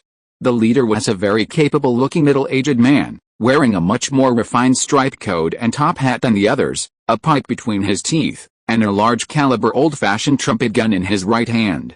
A gang? With the outbreak of war, the dereliction of duty by the Royal Guard led to the gradual deterioration of order in the capital. In Clovis, a city plagued by rampant crime, these dynamic social groups began to emerge, but unlike purely violent mobs, they mostly operated within fixed areas. For the capital city, rife with crime, gangs composed of union members and veterans are perhaps the most destructive force. Years of arduous work have given them remarkably strong physiques, while meager wages and allowances, barely enough to feed them, tempt them to commit crimes. However, no matter how powerful a gang is, they generally don't easily venture into the inner city. Not only has the Imperial Guard not fallen so low as to be unable to defeat gangs, but the wealthier streets typically employ heavily armed security companies whose fighting capabilities are no less than those of the conscripted army. So what exactly has emboldened these gangs to venture into Old Wall Street, which has just been raided by the Imperial Guard? Just as Anson was filled with confusion, another figure alighted from the carriage. Wearing a top hat and a high-neck trench coat similar to the others, he glanced towards the newspaper office before walking over to the gang leader and speaking quietly. At that moment, Anson's eyes widened. Although it was only a blink of an eye, only a few seconds, but the moment the other person looked up at the newspaper building, He clearly saw that person had a pair of ice blue eyes. My health has improved somewhat recently, only my old ailment, pharyngitis, is still flaring up. Thank you for your concern, Reader Zoom. By the way, please give me some rewards, monthly tickets, recommendation tickets, and subscriptions. Chapter 120, A Minute of Emotion. It seems we're a step too late. Looking at the broken open door and the empty room, Braun, his eyes narrowed, coldly stared at the gang leader beside him, his face extremely grim. Don't you intend to explain yourself for this situation that shouldn't have happened? Lord Vessam, the wiry middle-aged man, referred to by Braun as Vessam, dressed in an elegant striped coat and top hat, seemed unfazed by the blatant question. A grin spread across his face, revealing half a set of crooked, yellow teeth as he chewed on his pipe. Explain? There's nothing to explain, young sir, you saw it yourself. We didn't dare delay for a minute after receiving the Black Mage's orders, and rushed over here with our men. But what could we do? Those scum of the Imperial Guard were faster than us. It wasn't because we were afraid of those scum that we delayed and fell behind them. He spread his hands, his smile as sincere as a farmer being questioned about his harvest. So, what do you intend to do? Braun didn't answer. His face was cold, his eyes narrowed into slits as he scrutinized the other man's smile with amusement. Outside the newspaper office, where more than 20 burly men had gathered, the empty street was so quiet you could hear a pin drop. The gangsters, some surprised, some with ill intent, stared intently at the thin young man. The young scholar, however, seemed oblivious to being surrounded. His raised gaze casually swept over the newspaper building behind him. For a fleeting moment, a flicker of surprise flashed in his icy blue eyes. But just a second later, the young scholar's expression returned to normal, a disdainful smirk playing on his lips. Search the entire newspaper building from top to bottom. A cold expression flickered across Braun's face as he glanced at the gang leader beside him, his tone commanding. The Royal Guard came in a hurry. They must have left behind many important clues they haven't discovered. Find them, discover them, even if it's just a few words about Draco Veltz. Gather the clues and bring them over, and the Dark Mage will give you the reward you've always dreamed of. Really? The wiry middle-aged man shuddered, his eyes revealing undisguised greed. Of course, Your Excellency Vissam. The usually aloof Braun smiled at him, a stiff and slightly menacing smile, a departure from his usual demeanor. The Black Mage never mistreats those who serve him faithfully, and I've always considered you the most loyal among the gangsters who serve him. With that, the young scholar, hands clasped behind his back, turned and walked towards the door. The gangsters gathered around him instinctively made way for him, watching him board the carriage, which sped off towards the inner city. Watching the carriage disappear into the distance, the gangster boss, who had been all smiles just moments before, now had a chilling murderous glint in his eyes, spitting disdainfully on the ground. What the hell, even a Black Mage's dog dares to bark at people, boss? A thug carrying a spiked club cautiously approached, tentatively asking Vessam, still searching, search. Why wouldn't we? Vessam glared at him fiercely, swung his old-fashioned megaphone in his right hand, and kicked the door beside him. Scrap the entire building clean, everything with writing on it, even toilet paper, don't leave it behind. They've arrived. Hearing the villainous slogan from downstairs, coupled with the messy, heavy footsteps ascending the stairs, Anson, leaning against the window, frowned. The Black Mage. It was perfectly normal and reasonable for Professor Mace Hornard, a tutor at the Church Academy, to keep a group of gangsters under his command. It even fit his persona as the leader of an underground evil organization. After all, a history professor who didn't get involved in gangs and drug trafficking was definitely not a qualified cult leader. What truly puzzled Anson was Braun's reaction. Even he, a fellow spellcaster, could detect the anomaly in this newspaper building. How could Braun, as Mace Hornard's confidant, be completely oblivious? Entrusting such an important task to a gang he clearly distrusted, and then leaving so decisively? What exactly was hidden in the attic on the top floor of the newspaper building? Just as Anson was deep in thought, the chaotic and heavy footsteps outside the narrow dormitory door were getting closer and closer. Squatting on the ground, Sophia stared tremblingly at the door, her hands gripping her delicate little revolver tightly, so tense she was almost suffocating. Snap! A hand gently pressed down on her shoulder from behind. The terrified girl turned around abruptly, nearly pulling the trigger. Don't be nervous, Anson said in a low voice. They just climbed to the second floor.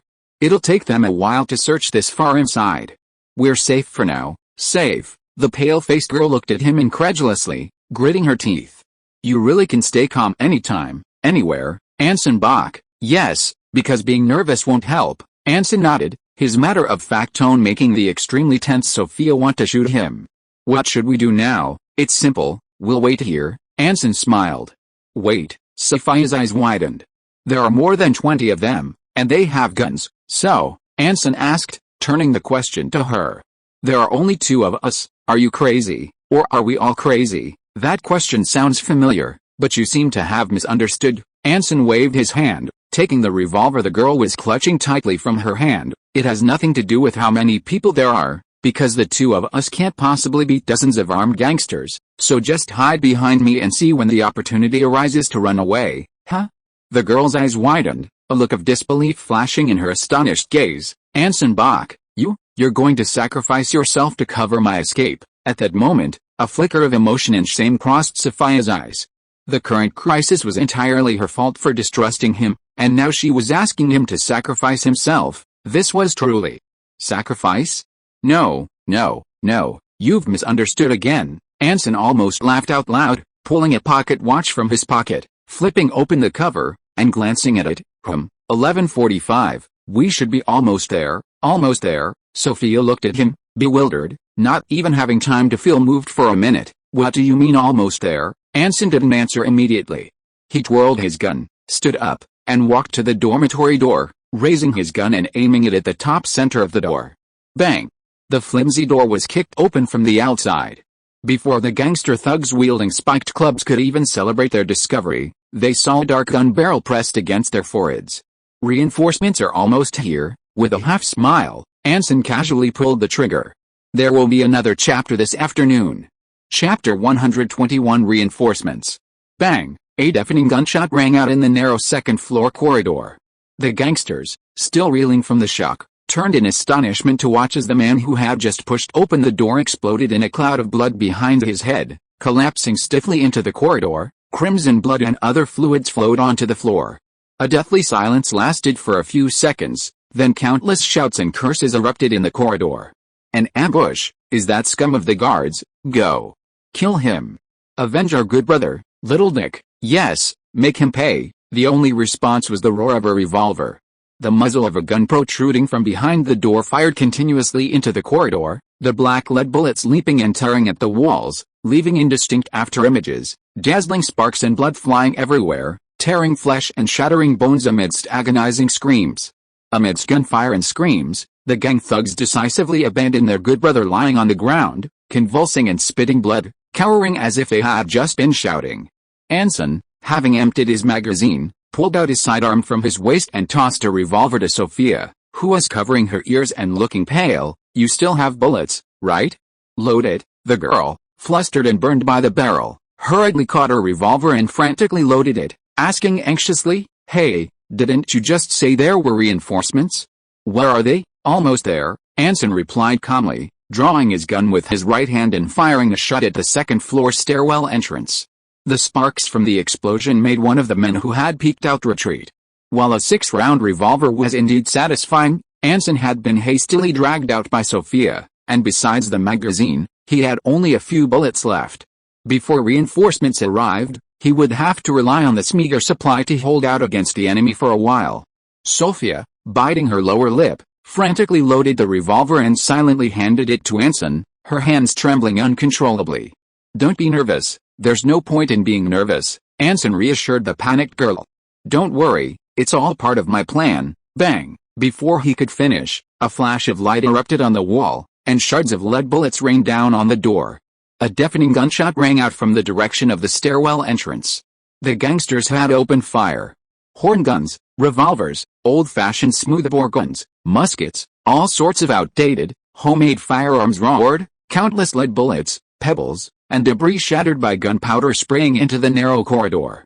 Amidst the thick, choking smoke, Anson, pressed against the wall, listened to the seemingly endless gunfire, even leisurely checking his pocket watch, though he lamented the lack of a cup of hand-ground coffee or rum nearby.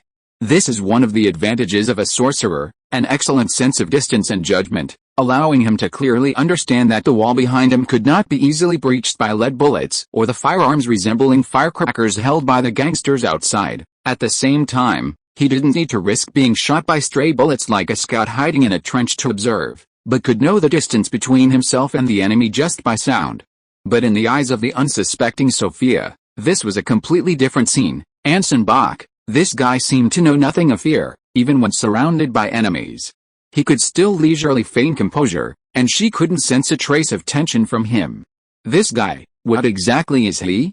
Just as the girl was filled with doubts, suddenly, from the old Wall Street outside the window, came the sound of a carriage speeding by and a uniform volley of gunfire, the dense gunfire echoing in the sky above the street like a sudden downpour. Sophia, who had just been extremely tense, immediately showed a look of surprise.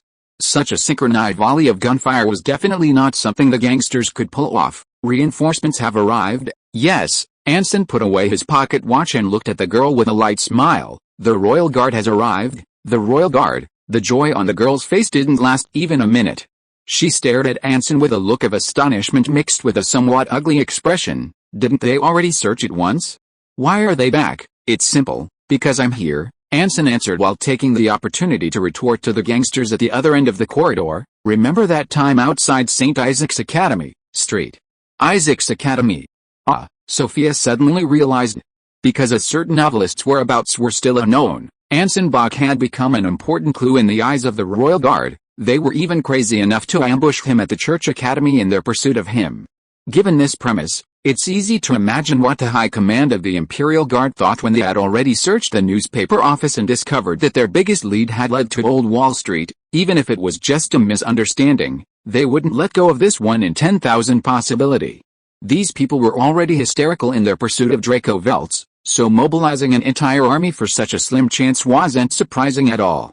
Having figured everything out, Sophia was initially pleased with her own cleverness, but then immediately snapped at Anson. Why didn't you tell me you were being followed by the Royal Guard from the start? I thought you knew. Anson looked at her sincerely, extending his right hand out the door in retort. And isn't this perfect?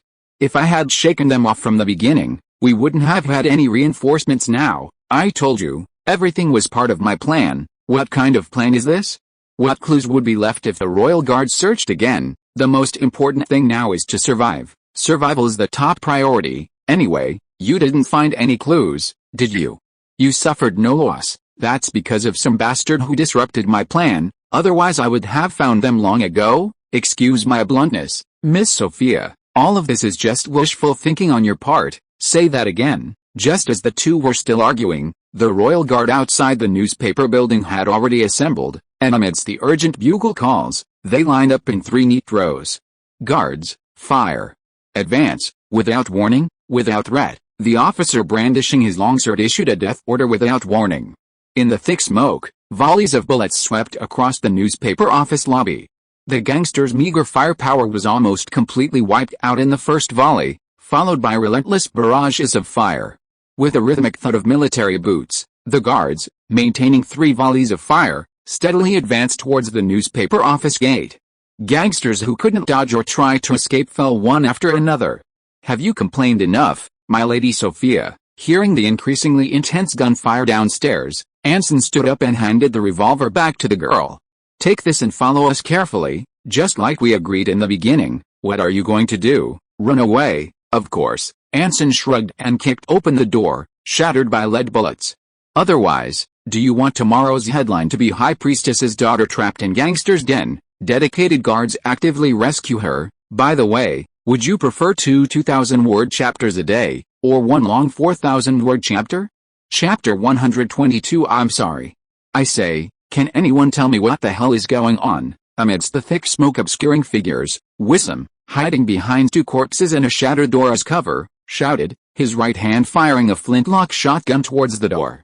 This old-fashioned flintlock shotgun possessed a devastating power comparable to a grenade in the confined space.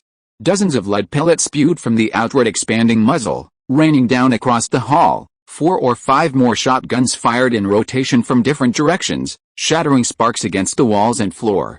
Under this relentless barrage of fire, the guards, maintaining 3 ranks, halted their advance outside the newspaper office after reaping the heads of the last few unfortunate victims.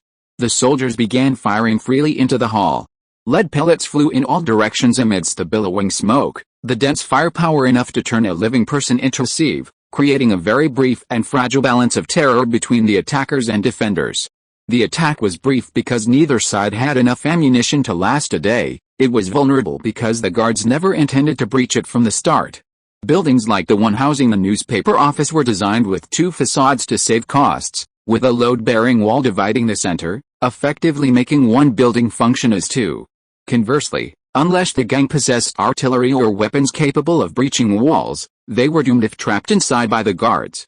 Bang! A stray bullet pierced the hall, striking the wall and creating a spark. It entered the temple of an unfortunate man crouching behind the wall, drilling through his entire brain from left to right, leaving a pattern on the wall resembling a horned demon as blood gushed out. Damn these scum, I'm about to throw up my dinner. Cursing, Wissam raised his megaphone, aimed it at the gate, and yelled as he pulled the trigger, "Guards, name your price. We are also law-abiding citizens of the kingdom, paying taxes is our honor." He was met with a volley of gunfire. Damn it all. Wissam, too afraid to show his face, lay beneath his brother's corpse, still cursing. His trembling teeth even prevented him from holding his pipe, which fell to the ground, burning a badly sewn hole in his cherished striped coat. Damn it. These guard scum, who had gone mad, were planning to wipe them all out here. The gang leader, his scalp tingling, even forgot to pick up his fallen pipe. His trembling right hand instinctively loaded the megaphone, the screams of his fallen brothers echoing in his ears. Back home, he had a wife who, like him, had been driven out by the landlord and now worked in the factory he protected, and a daughter, barely 6 or 7 years old, already learning to glue matchboxes and running early in the morning to sell flowers and newspapers outside a hotel 4 streets away.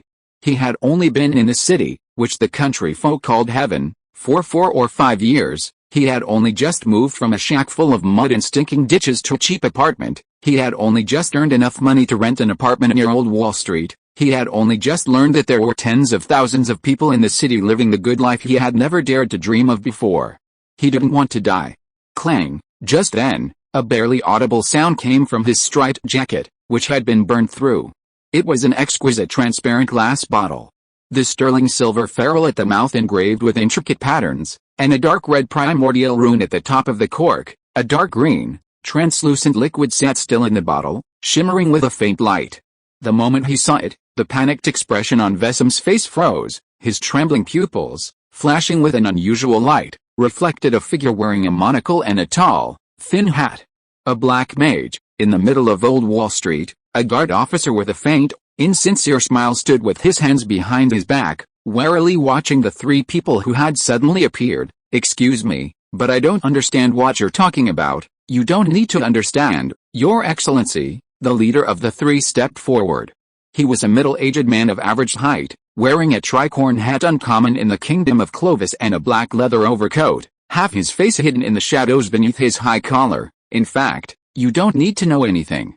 You only need to know that you must immediately make way, take your soldiers away, and then pretend you were never here today, and never met us. That's enough." Hearing the other's seemingly polite but actually utterly impolite words, the guard officer's face turned extremely ugly. "That's impossible," the guard officer said coldly. "We've received intelligence that this newspaper building holds crucial leads about Draco Veltz, a suspect in the Iron Sky murder case. Even with Privy Council authorization, no one is allowed to enter until the guard has thoroughly searched the entire building. Don't forget, this is the kingdom of Clovis, not the holy city of the Church of Order. Your Excellencies, 3 inquisitors of the Inquisition." The guard officer's roar caused the middle-aged man at the head of the guard to show a slight look of surprise. "You know us." "I wish I didn't know," the guard officer spat. "Anywhere you guys show up, nothing good ever comes of it." The middle-aged man seemed not to have heard him. Turning around to exchange glances with the other 2 behind him, nodding tacitly. This prompted the guard officer to take a step forward warily. "Hey, what are you doing? I told you this place is under guard control. You, Before he could react, the middle-aged man delivered a powerful elbow strike to his face, sending the officer screaming and collapsing to the ground, clutching his face. "Since you know, I don't need to explain further," the seemingly refined middle-aged man spoke softly, pulling a revolver twice the length of a standard pistol from under his leather coat. pressing the black muzzle against the officer's forehead. "I'll repeat myself one last time, lead with your soldiers. If anyone asks, pretend you were never here today, and that you never encountered us. Believe me, not knowing some things is a blessing." A hint of helpless sigh lingered in the middle-aged man's voice. Just then, boom, a deafening explosion erupted from the newspaper office lobby, accompanied by soldiers' gasps, a barrage of gunfire, and the roars of some wild beast. "Captain," another judge standing behind the middle-aged man suddenly spoke, his gentle voice tinged with anxiety. "We don't have time." "All right." The refined middle-aged man lowered his head, gazed at him, and with deep apology, pulled the trigger of the revolver. "I'm sorry, I have to take a day off today. Updates will resume tomorrow. I apologize to everyone."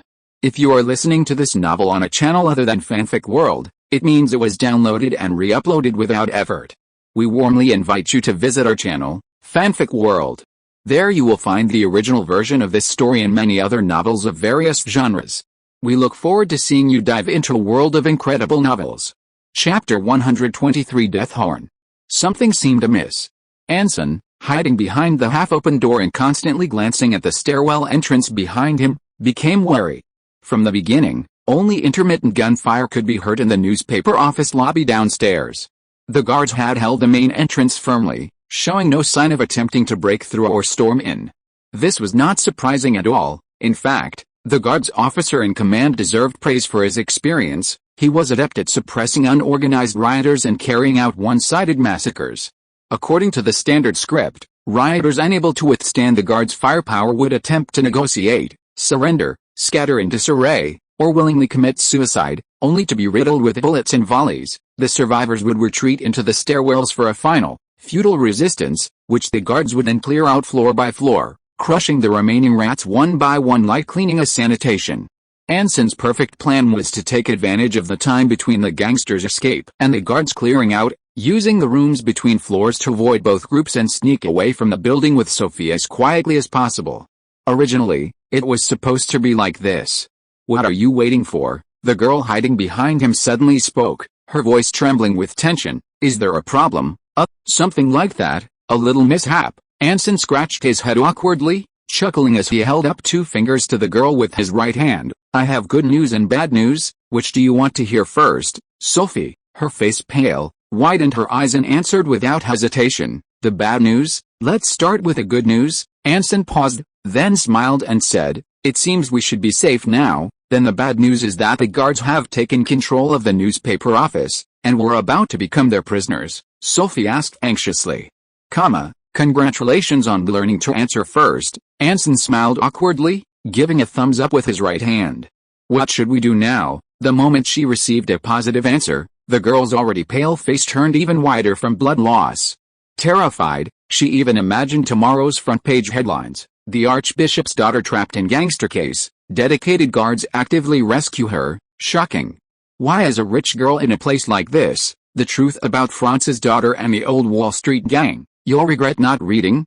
Why are there so many heartless newspapers in Clovis City? Sophie's heart wailed.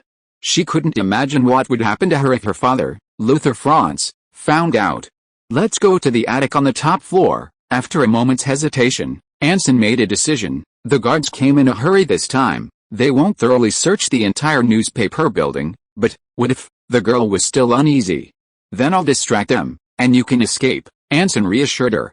"They're after me, so as long as you're careful, you'll be fine." This promise made the girl silent for a moment, her bright eyes gleaming with a light called dignity. "Lord Anson Bach, if you're captured by the Royal Guard later, don't worry, I will do everything in my power to rescue you. Our personal grudge is one thing, but this matter is another." "Okay, I understand," Anson smiled, not really caring. His main goal now was to get Sophia back as soon as possible, and incidentally, to find a way to get closer to and observe the thing hidden on the top floor of the newspaper building. Although he knew very well that he was taking a risk, Anson was genuinely curious about what could make Braun, the Black Mage's confidant, so decisively choose to escape.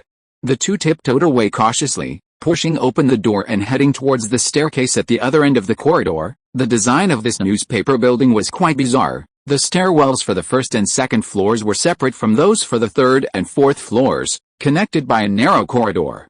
The only advantage of this strange design was that it prevented them from approaching the ground floor, which was likely already under the control of the royal guard.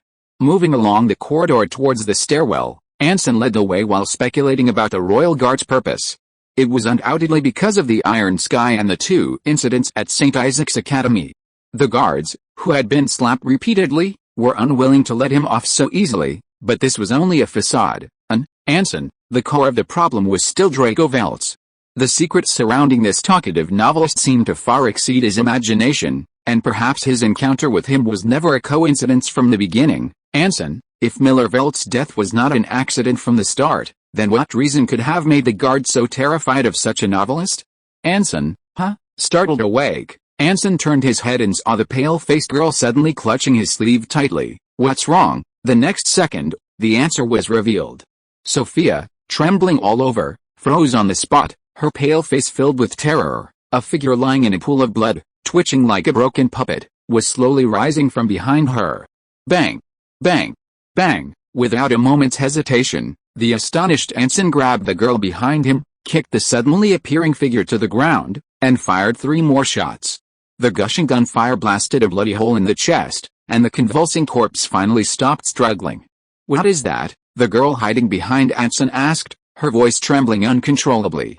Her eyes, filled with terror, could tear themselves away from the lifeless corpse on the ground. Magic, probably, Anson replied casually, staring intently at the body he had killed twice. Equally astonished, he didn't know how to answer. Because there were guards downstairs, he dared not easily activate his superpower, lest he be detected by a talent possessing insight for bloodlines, resulting in his complete ignorance of what was happening below. But whatever happened, it couldn't be as simple as resurrecting a dead body. It was probably. In that instant, Anson, vaguely sensing something, abruptly looked up. In the narrow corridor, the corpses lying in pools of blood were rising one by one from the ground, their twisted, twitching joints supporting their already cold flesh, their lifeless eyes fixed on the end of the corridor. Anson felt a chill run down his spine. Sophia, run. Don't look back, run. The girl, jolted awake, didn't hesitate, turning and sprinting towards the stairwell. Run to the attic, lock the door, don't open it no matter who knocks, understand? Anson roared, taking a deep breath, pulling lead bullets from his ammunition pouch and gripping them tightly in his palm, imprinting, flame gathering, on them, no matter what happened below. There was no need for him to hide any longer. He raised his gun, lifted his hand, and fired. The magic imprinted lead bullet transformed into a burning fireball in midair. Boom! A dazzling golden red light erupted in the narrow corridor, instantly engulfing the corpses rushing forward one after another. The flesh, scorched by the flames, sizzled in the air, accompanied by deafening explosions from the spewing flames. But the flames did not frighten the corpses. More convulsing, grotesque living dead surged up from the opposite stairwell, wielding spiked clubs, hammers, lumberjack axes, and sledgehammers, jostling and pushing their way into the burning corridor, as if driven by some force. Anson, his scalp tingling, watched as the endless stream of living dead surged towards him. Even the corpses whose heads and hearts had just been blasted apart by gathering flame, were rising again from their sizzling pools of blood, twitching and writhing as they approached. At that moment, he suddenly remembered Braun's amused, half-smiling expression as he left, and a chilling sense of dread washed over Anson. Braun, the Black Mage, what were they trying to do? Why would Professor Mace Hornard, so cautious and timid back in Thunderhold, even refraining from acting rashly after becoming a spellcaster, so brazenly create an incident involving the old gods in Clovis? Did they consider Archbishop Luther and the Order Church of Clovis as dead? Anson retreated, firing as he pondered the cause of the current situation. This habit of becoming increasingly unable to stop thinking when under pressure had, to some extent, become instinctive. PFFT, PFFT, PFFT. Strange bubbles rose from the scorching flesh, charred bones encasing melting flesh crawling menacingly from the flames, mingling with the undead still pouring out of the stairwell, howling incessantly in the burning corridor. Sharp screams continued to echo from the newspaper office lobby on the ground floor, gradually mingling with violent tremors and the roar of explosions, causing the floor beneath Anson's feet and the surrounding walls to sway precariously, dust constantly scattering down with the vibrations. Sensing increasing danger, Anson began inching closer to the stairwell behind him, lengthening the intervals between each shot to conserve his already limited ammunition. How to put it, Anson thought to himself, making such a commotion, even if the entire second floor collapsed the next second, it wouldn't seem strange at all. He forced a relaxed smile, trying to appear nonchalant. Boom! Almost the instant he thought this, the entire newspaper building trembled with a deafening roar. Jagged cracks spread visibly beneath Anson's feet. Gripping a sharp breath, Anson decisively turned and fled. The floor beneath his feet was rapidly crumbling, and the groaning undead in the flame-covered corridors were being swallowed one after another by the collapsing fissures, as if dragged back to hell by invisible tentacles from the abyss. Boom! Another deafening roar followed. The floor shattered, the walls collapsed, bricks and dust mixed with blood and flesh crumbled down, raining down on the newspaper's lobby below. Realizing he was too late, Anson pulled back at the last moment, crouching down with his hands covering his head, landing heavily on the ground in the safest possible position. Moments later, the roar gradually subsided. Anson, curled up on the ground, breathed a slight sigh of relief, slowly releasing his arms from his head. He stood up, glancing in the direction from which the loud noise had come. Then he froze. Amidst the ruins, he saw an eyeball. An eyeball, bloodshot and unblinking, staring intently at him with curiosity. An eyeball, emerging from the rubble, attached to a long, fleshy tentacle, constantly oozing a thick, viscous, foul-smelling, deep yellow liquid resembling tears. What is this thing? Anson blurted out, dumbfounded. The instant his words left his mouth, the eye-like tentacle suddenly trembled like a venomous snake eyeing its prey, tearing through the air with a sharp screech, and lunged at him. Bang! In the brief moment of his distraction, a gunshot shattered the silence. The eyeballs at the tips of the tentacles exploded before Anson's eyes, turning into countless splattered pulp and bits of flesh that blossomed in the air. The next second, a swirling silver light streaked across the sky, cleaving the tentacle in two. The severed tentacle let out a piercing wail, collapsing limply amidst the rubble. Clang! A crisp sound of blades striking each other rang out. Anson looked in that direction. It was a strangely shaped short-handled axe, with a large-caliber flintlock pistol embedded in the wall. This was a flintlock axe? No, this thing has a larger caliber than a flintlock axe, and it's designed like a short-handled axe. Only someone could wield such a weapon.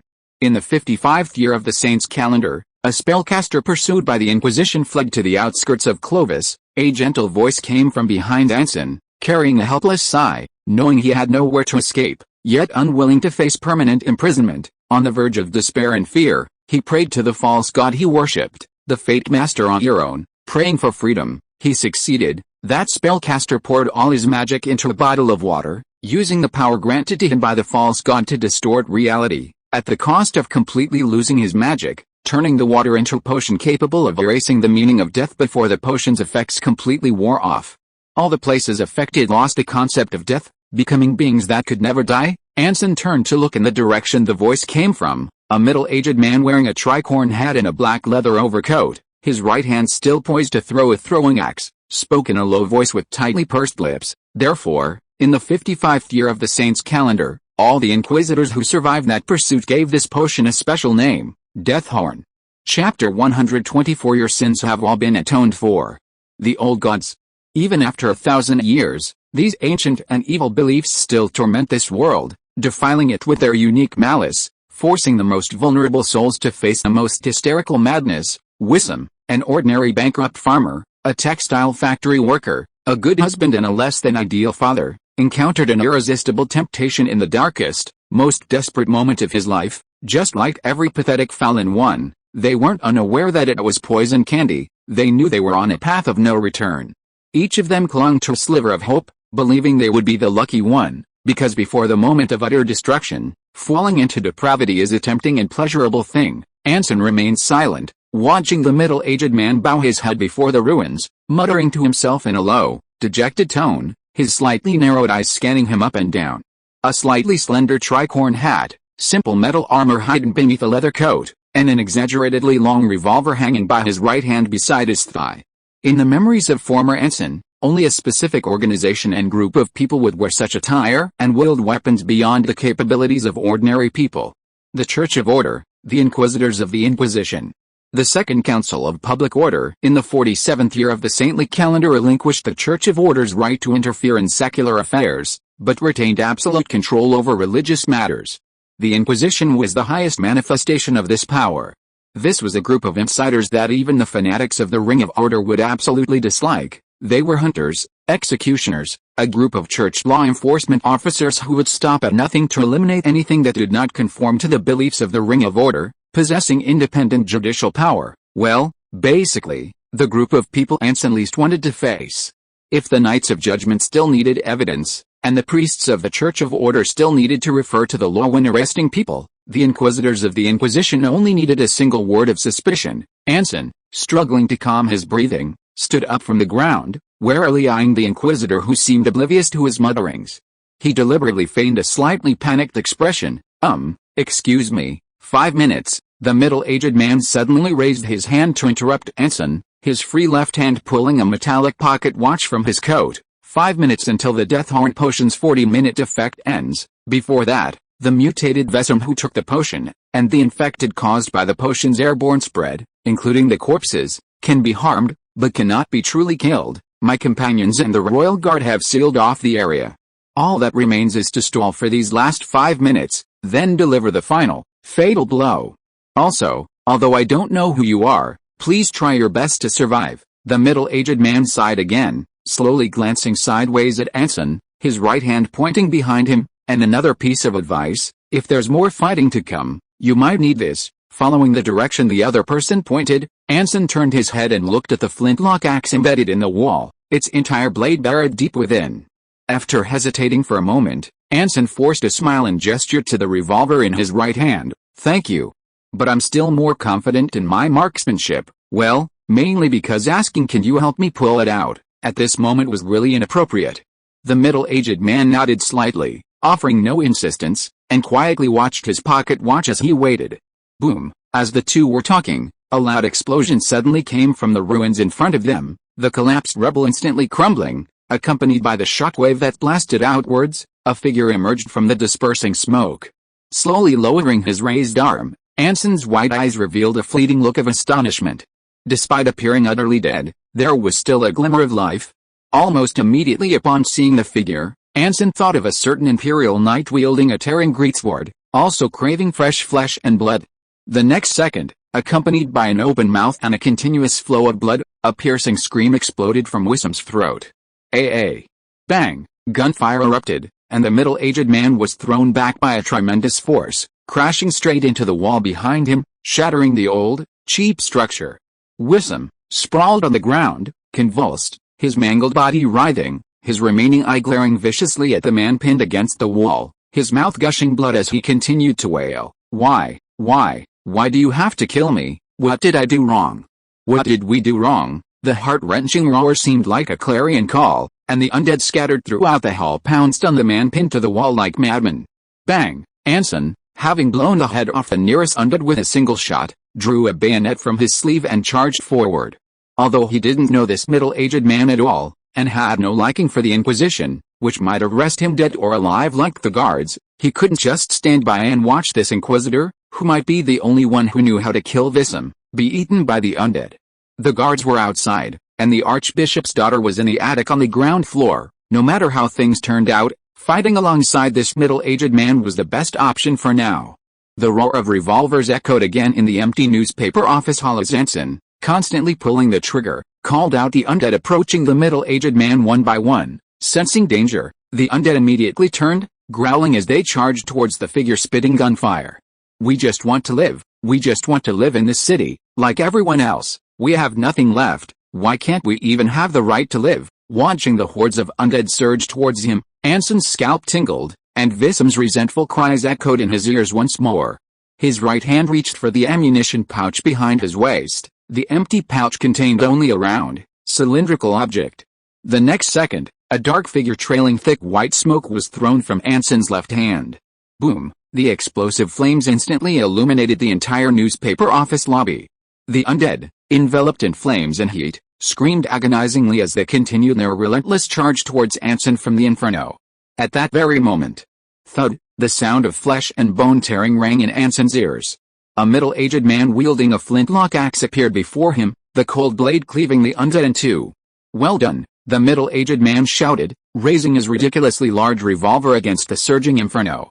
Shielding Anson behind him, "Only 2 minutes left, leave the rest to me, stay calm, hold fast to your inner strength." The hoarse, somewhat dejected voice, at this moment, uttered the most reassuring words.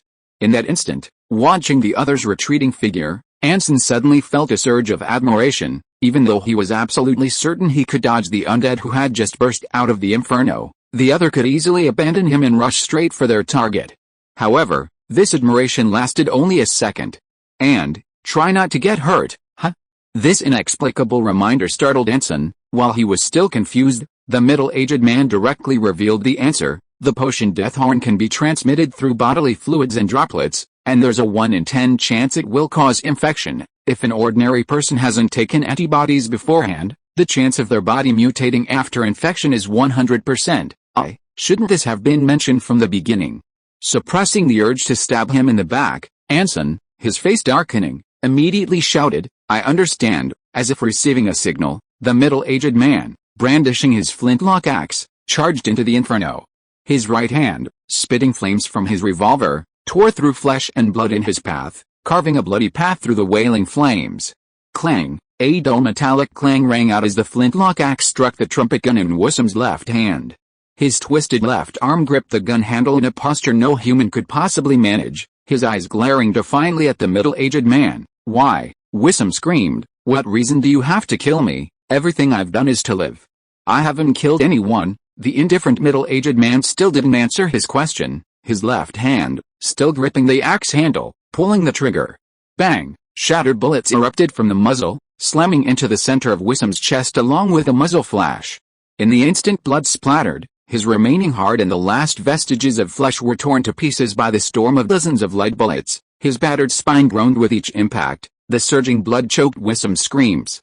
Almost completely mangled, Wissam collapsed again, only his eyeballs, enveloped by tentacles, floating in the air. "Why?" A low, mournful groan escaped his bleeding lips. The next second, the middle-aged man pressed his revolver against Wissam's head, his cold gaze, hidden between his tricorn hat and collar, meeting the floating eyeballs.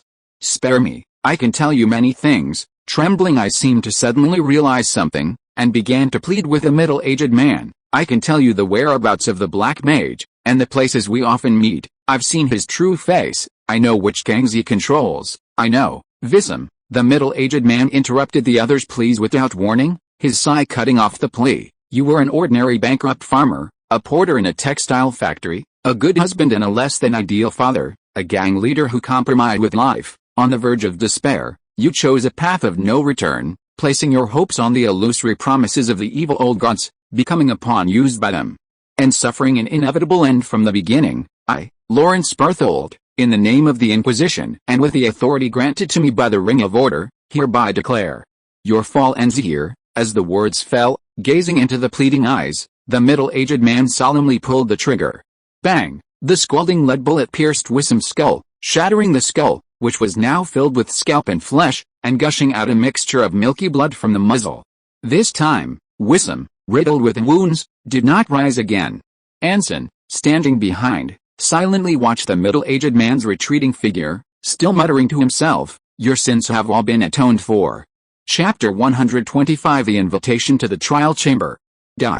At 12:35 p.m. on January 24, 100th year of the Saints' calendar, a gas leak occurred again in a newspaper building on Old Wall Street in the royal capital. A group of rioters seized the opportunity to occupy the building, threatening important valuables and hostages. The brave and fearless royal guard arrived at the scene immediately, exchanged fire with the rioters, and quickly killed them all. A confidant of the royal guard commander told our reporter that this incident once again proved the necessity of imposing martial law on the entire city during wartime, but all the unrest is still under control. According to informed sources, there are suspected signs of old god faction activity behind this incident.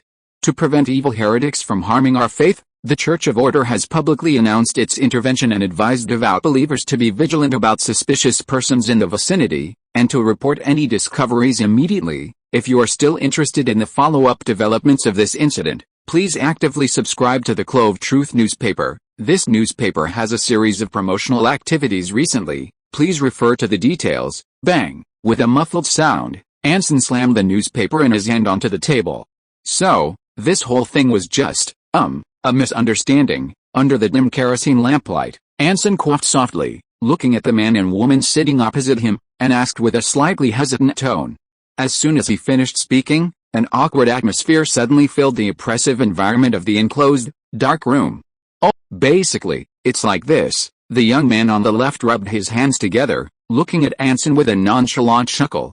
Cough. The church received intelligence about Draco Veltz and the Dark Mage, so we prepared a bait on the top floor of the Clo Truth newspaper building, where Draco was highly likely to appear, hoping to lure the Dark Mage in. So what I sensed in the newspaper lobby was actually a trap set by the Church of Order.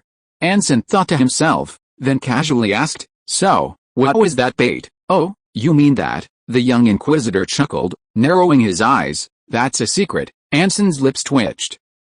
That's true. How could I easily tell someone such a secret? Anson shrugged indifferently. He hadn't had any expectations to begin with anyway. But, well, it's alright to tell you anyway. It's not a particularly important secret. The young judge changed the subject, glancing sideways at the long-haired, silent female judge beside him. It's the Great Magic Book, created between 20 and 1 year before the Saints' calendar, one of the most important relics of the old gods cult. The easygoing young judge chuckled as she explained. It's said that it records all the magic from ancient times to the present and the truth about the fall of the three old gods, all the magic. Anson's expression showed a slight surprise, but he quickly noticed the question in the other's words. It is said, you're quick-witted, Lord Anson Bach. The young inquisitor's eyes lit up, and he nodded with a grin. According to the records of the Church of Order, the Grand Magic Book is divided into 3 parts, 12 volumes, 48 books, corresponding to the 3 evil gods worshipped by the old gods, Mutter, the king of dark magic, Pluto, the extraordinary one, and Aedon, the master of fate. Although most of them have been missing for nearly 100 years, the church has been searching diligently and has gathered a great deal of clues. Currently, we know that there are 4 of the 48 Grand Magic Books in the entire city of Clovis. Clovis Cathedral currently holds 1 of them, meaning that at least 3 more are scattered throughout the city, and the Dark Mage has been trying to piece these 4 together into a complete volume. I understand. Anson nodded. So you plan to use this one Grand Magic Book in your possession to lure the Dark Mage out? He is, after all, a professor at St. Isaac's Academy. Arresting him directly without evidence is quite difficult. The young inquisitor shrugged with a smile. Of course, the plan ultimately failed. The Dark Mage didn't take the bait, only sending a gang he controlled, and also attracting those troublesome guards. And then, well, you probably already know, the guards surrounded the gang, and the gang leader, Wissam, unwilling to die, opened the death horn potion left to him by the Dark Mage. Sensing something amiss, the Inquisition cleared the area in time. So, why did you call me here? Having understood the whole story, Anson asked with great confusion. The Dark Mage, the guards, the gang, what do these have to do with me? The young inquisitor didn't answer immediately, instead exchanging a glance with a female inquisitor beside him, then looking at the innocent-looking Anson with a playful expression. On the contrary, Lord Anson Bach, every single thing here is related to you. What do you mean? Anson blinked, his expression sincere as he pressed for an answer.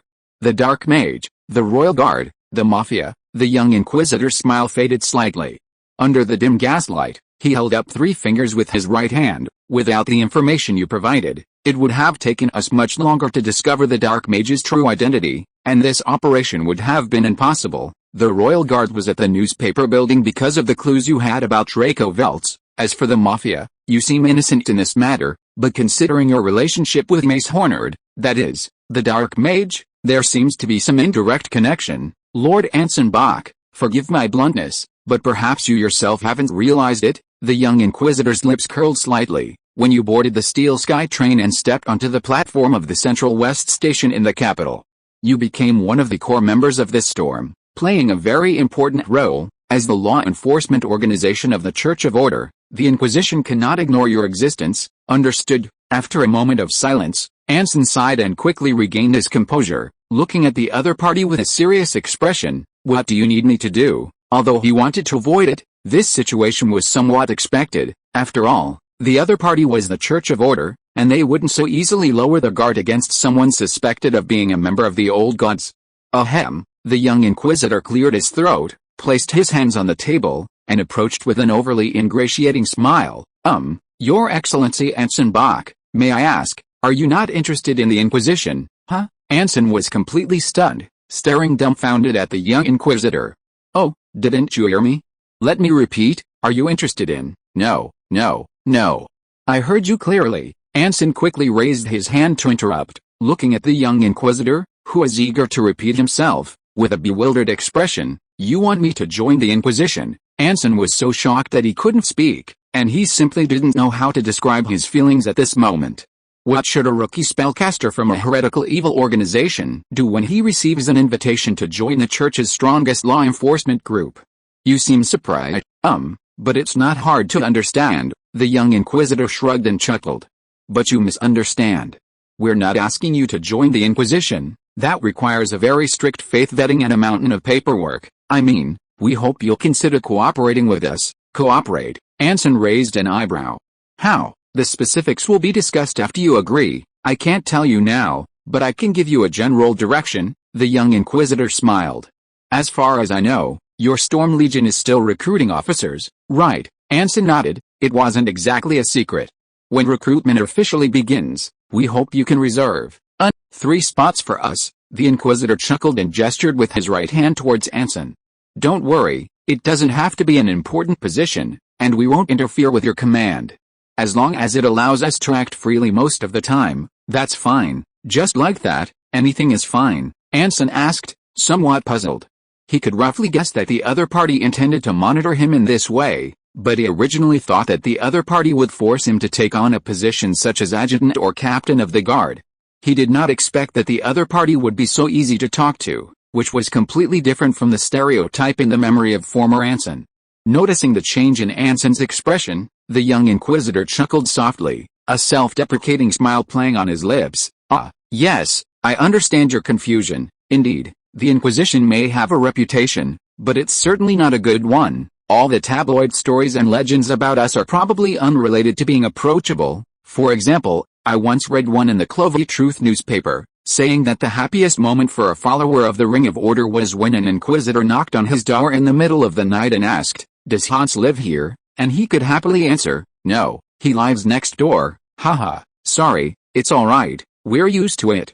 We're used to things 100 times worse. The young inquisitor waved his hand cheerfully, but if you think about it carefully, you'll realize we're just helping ordinary people choose a slightly more unusual profession. Yes, we can sometimes seem like scoundrels, but that's just part of the job. We also have families to support with our salaries and allowances, and we worry about rent and our children's schooling. To put it simply, Lord Anson Bach, the reason I chose to become an inquisitor, besides my faith, is primarily because the salary is a third higher than a clerical job. I receive 6 stipends a year, and I can apply for small, interest-free loans from the church. No, your profession is far more than just slightly special. Anson forced a smile and nodded repeatedly. I understand, it's so good that you understand. The young inquisitor breathed a sigh of relief. Of course. We're not making you do this for nothing. I understand that feeling like you're being watched is definitely unpleasant. In return, we can open the Inquisition's library and weapons workshop to you. The Inquisition's weapons workshop is a semi-independent institution of the Church of Order, possessing technological access that surpasses the level of the entire Order world, allowing us to forge special weapons, armor, and items for you. As for the library, that's an educational institution used by the Inquisition to train new recruits. We possess a more complete and superior method of cultivating bloodline power than most ancient families. At this point, the young inquisitor suddenly smiled mysteriously.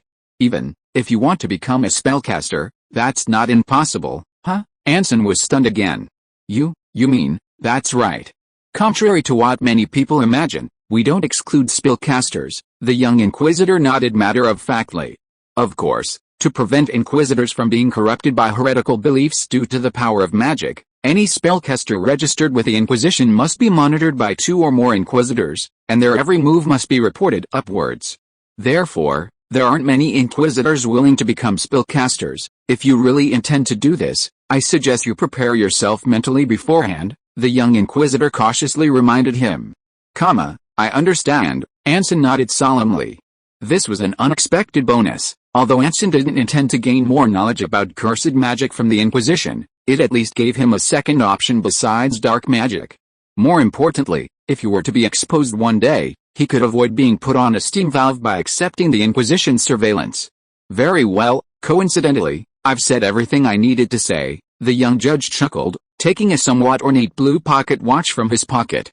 With a click, he pressed open the cover, revealing 3 completely different faces that popped out from the side. Well, even more coincidentally, I only have 40 minutes left before I'm off work. Lord Anson Bach, congratulations, you may leave now. Your clerk is waiting for you outside, and you can contact us through him if you need anything. Unless it involves classified information or special circumstances, we will reply to you within 7 working days. After saying this long string of words, the young judge stood up and naturally extended his right hand to Anson, Dorian, Inspector of the Order of Truth seeking truth at Clovis Cathedral, is pleased to serve you. Anson was taken aback for a moment, but immediately stood up. A bright smile also appearing on his face. Lieutenant Colonel Anson Bach of the Royal Army of the Kingdom of Clovis is pleased to serve you. I have a very good feeling, Lieutenant Colonel Anson Bach. The judge named Cole smiled and firmly grasped Anson's right hand. We're sure to get along very well, I hope so too. Holding each other's hands tightly, the two exchanged pleasantries for a while, their faces equally sincere and their smiles cheerful. Reluctantly, Cole watched Anson leave, as if seeing off an old friend, until he too closed the door with a heavy heart. Bang! With the door slamming shut, Dorian let out a long sigh, his smile fading as he turned to the silent female judge sitting to his right. Well, Sarah, did you notice anything? Only one thing, a gentle voice rang out. And the long-haired girl slowly tilted her head back, her blood-red eyes, the pupils of which were invisible, fixed on Dorian. This man named Anson Bach, from the moment he stepped through the door, regardless of his changing expression and tone, he never once lowered his guard. Finally back to normal updates. I'm truly sorry for the previous hiatus. Not having a stockpile of chapters really makes a difference. End of this chapter. Thank you so much for reading until the end. Don't forget to give it a like. Looking for more exclusive content and immediate access? Subscribe to our Patreon. Remember, every like, subscription or donation encourages us to continue. Thank you all. See you in the next video.